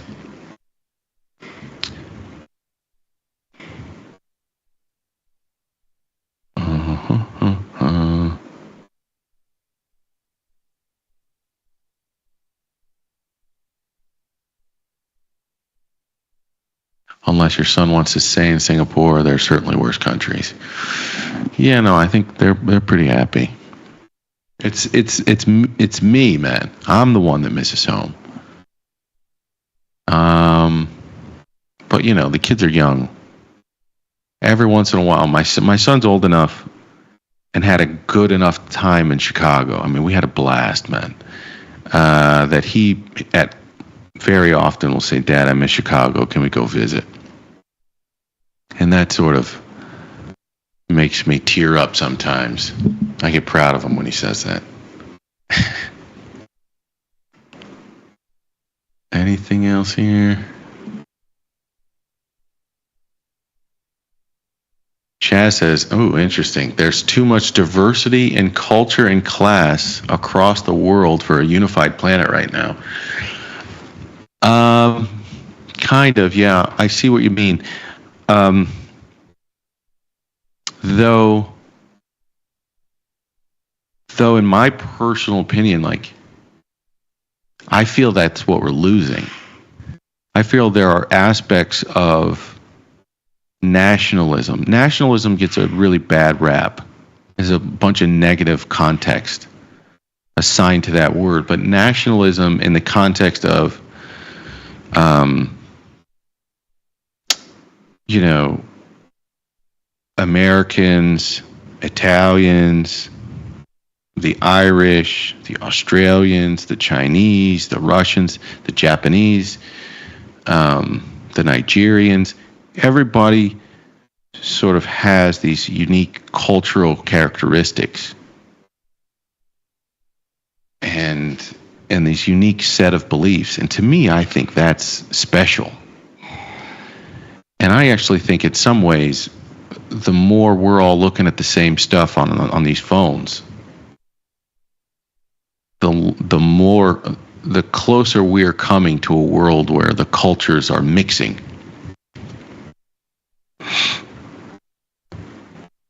I'm like, sometimes I'll come back and I am just blown away. Like, what was it? I think it was during the LA fires. I know I'm stumbling and mumbling a little bit, and I apologize for that, but I haven't had much sleep the last 3 days. I've been staying up and trading, so I don't think my brain is firing on all cylinders. But I came back from the U.S. I was we were in Indonesia during the time of the LA fires. People would ask me where we were from, and I said the U.S. I swear to you, I think 15 out of 15 people said the exact same thing. Are you from California? Those fires are wild. And I thought that was kind of it. I was like, oh, wow. The first time I heard it, I was like, oh, no. The second time I heard it, I go, that's kind of weird. 15 times later, I'm like, holy shit. Everyone literally sees the exact same thing on their phones out here. And that's the thing that they link me to. The U.S. is all about fires, and everybody's just watching the news on the California fires right now. And I know that's just anecdotal, but I feel there's some aspect of that nationalism, that individual cultures, that is, I sort of see it as we're losing that a bit since I was a kid. That doesn't seem to be the same as it is maybe 20, 30 years ago. And I don't know if that's a good thing, honestly.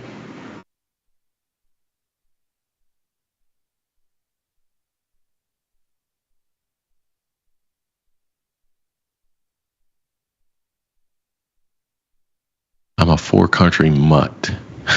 Irish, Italian, Irish, Mexican, and German. I'm two of those things. I am African American, Irish, Mexican, and Native American. So I've got a lot of stuff mixed. I celebrate every holiday, and I'm offended at every joke. Put it that way. A little rally, I suppose, in silver after the close, but this thing will not get up off the mat. 32.66. Would love to see silver back up at 35. Before I was just playing maybe we can get gold to sell off, and if that happens and I'm long these silver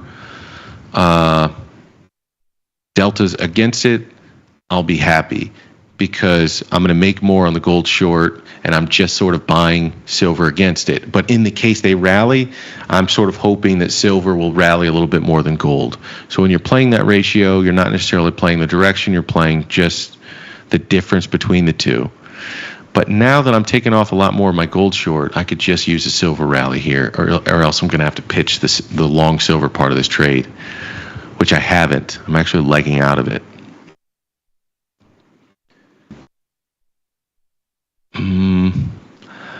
I don't know that I really want to cover all of the individual stocks moves for the day, and there's not really much to talk about for tomorrow. Microsoft, obviously, a big mover here on the day at 7.5%. You know, this is one of those, remember we were just talking about this last week? We traded this against the 350 low. I think I bought the 360, 370 call spread, and I was happy to get out of there with a 10-point winner. and this thing goes to 425. I don't know. You can't go broke taking profits, and you shouldn't be upset at winners, but that's how this game goes. That's how the game goes. And there was a time when I would be upset, I would look at a chart like this and know that I caught the 360 through 370 upswing and get upset. But luckily, I think I've just been beaten into humility by the markets after nearly 20 years of this. And I've seen this a million times, and I'll probably see it a million more. It's just what happens. I'm long a little bit of stock, which I suppose not much. But I'm long a little bit of stock, so I suppose that's helpful. Hey, Vic, don't mean to derail you, but opinion on Grab. I used to like this one. I think I consolidated a lot of my risk.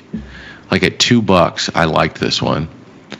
Somewhere in that ballpark. I think I consolidated a lot of my risk a few years ago.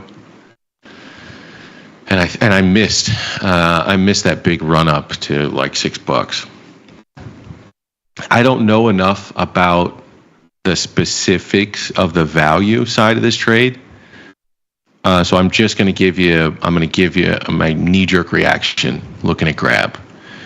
They have almost a monopoly throughout most of Southeast Asia. So in the way that maybe in the United States, you might use Uber, you might use Lyft. Here, I basically have one choice. It's Grab. They consolidated power. And so not only did they consolidate power, so what happened was Uber was here, and they ended up selling out to Grab a lot of their business throughout Southeast Asia, and they left Southeast Asia.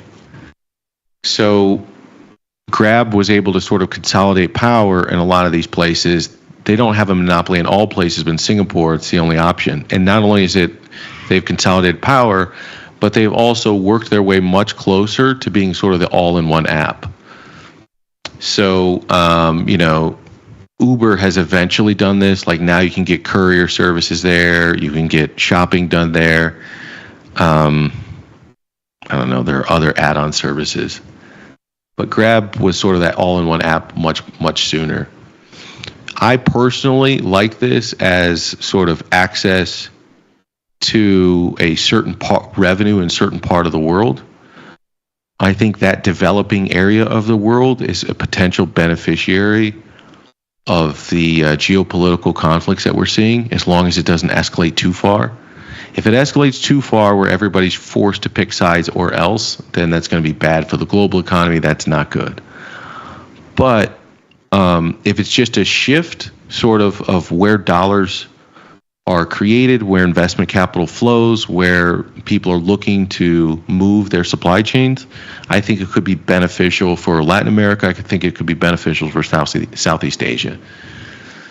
Do I know if that means Grab is a good investment here at 477? I don't. But I have owned it in the past. I pitched it only because I wanted to consolidate all my risk and I had way too many bets on. And but at one point I really, really liked this stock. But that was probably in the $3 area.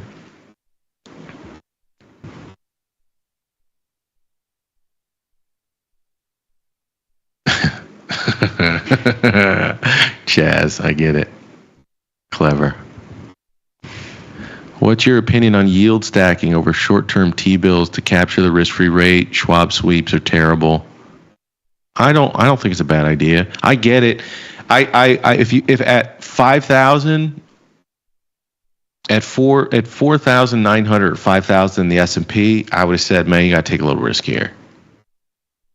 At 5,700 in the S&P, I would ask you, what do you think the upside is from now until the end of the year? And if you think that the upside may be somewhat limited in risk, then yeah, I think short-term T-bills that are offering a pretty decent yield to take almost no risk, that's probably a pretty interesting proposition right now. I like T-bills, but direct from Treasury. I've done the bills. I think Tasty offers Treasury bills now, right? If I'm not mistaken. I've done both. So I've owned, I do both. So I've owned Treasury bills directly through Tasty, and I own Treasury bills directly through Treasury Direct, directly through the Treasury. Treasury Direct is a horrible website. I'm kind of okay with that because it means we're not spending tax dollars to on government service UI or UX. But on the flip side, come on, man. Come on, bro. You could hire. I was making websites in the 6th grade. I could build a better website than that. I'll do a couple more here. It's so impressive that we are back to this price area in the indices. It really depends on the next few weeks what directions he keeps taking the ship. Again, it's very tempting, I think, to look at it. Like, here's my thing. You can't believe in efficient market theory one week, okay? You can't believe in efficient market theory 1 week and then believe that one guy has the power to move price on his own in the global marketplace. Like, you can't hold those two ideas at one time. And if you do believe that this is all resting on one person, then trading the market becomes really easy, right? Because you just have to understand the incentives of that individual and the incentives of his opponents. To me, I think there's a logic trap there. I think there's a logical trap there, man. Like, do you believe we're at 5,700 because what? Because there was a 90-day pause in tariffs?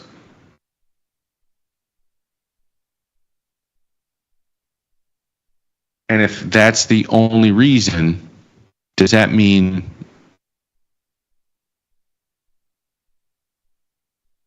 it just there's so many, I think, logical traps there. I personally do not believe we're at the whims of one individual. I think that's what a lot of these stories are going to say. And I think these stories, in most cases, are designed for one purpose, and that's to create a bandwagon or herd mentality effect. And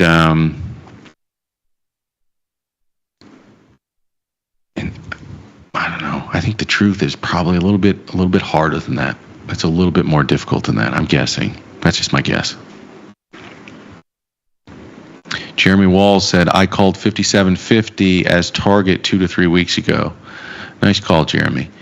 I remember saying that first that we were in 6,000 plus or minus 200. When we broke down below that, I thought the new value area would be 5,500 plus or minus 300. And then I remember sort of saying that to people in the midst of sort of this sell-off right here. And I said, I'm not at 5,200. I'm not necessarily panicking. I actually want to accumulate anything below that level. People were so upset with me. Like, if you go there, you go look at the videos on I think it's the tastylive trending channel 3 weeks ago. Hundreds of comments, all calling me a Trump apologist. That what's wrong with Victor? How does he not get it? It was like if you didn't accept the dogma blindly that the world was ending, this herd mentality tried to punish you into submission.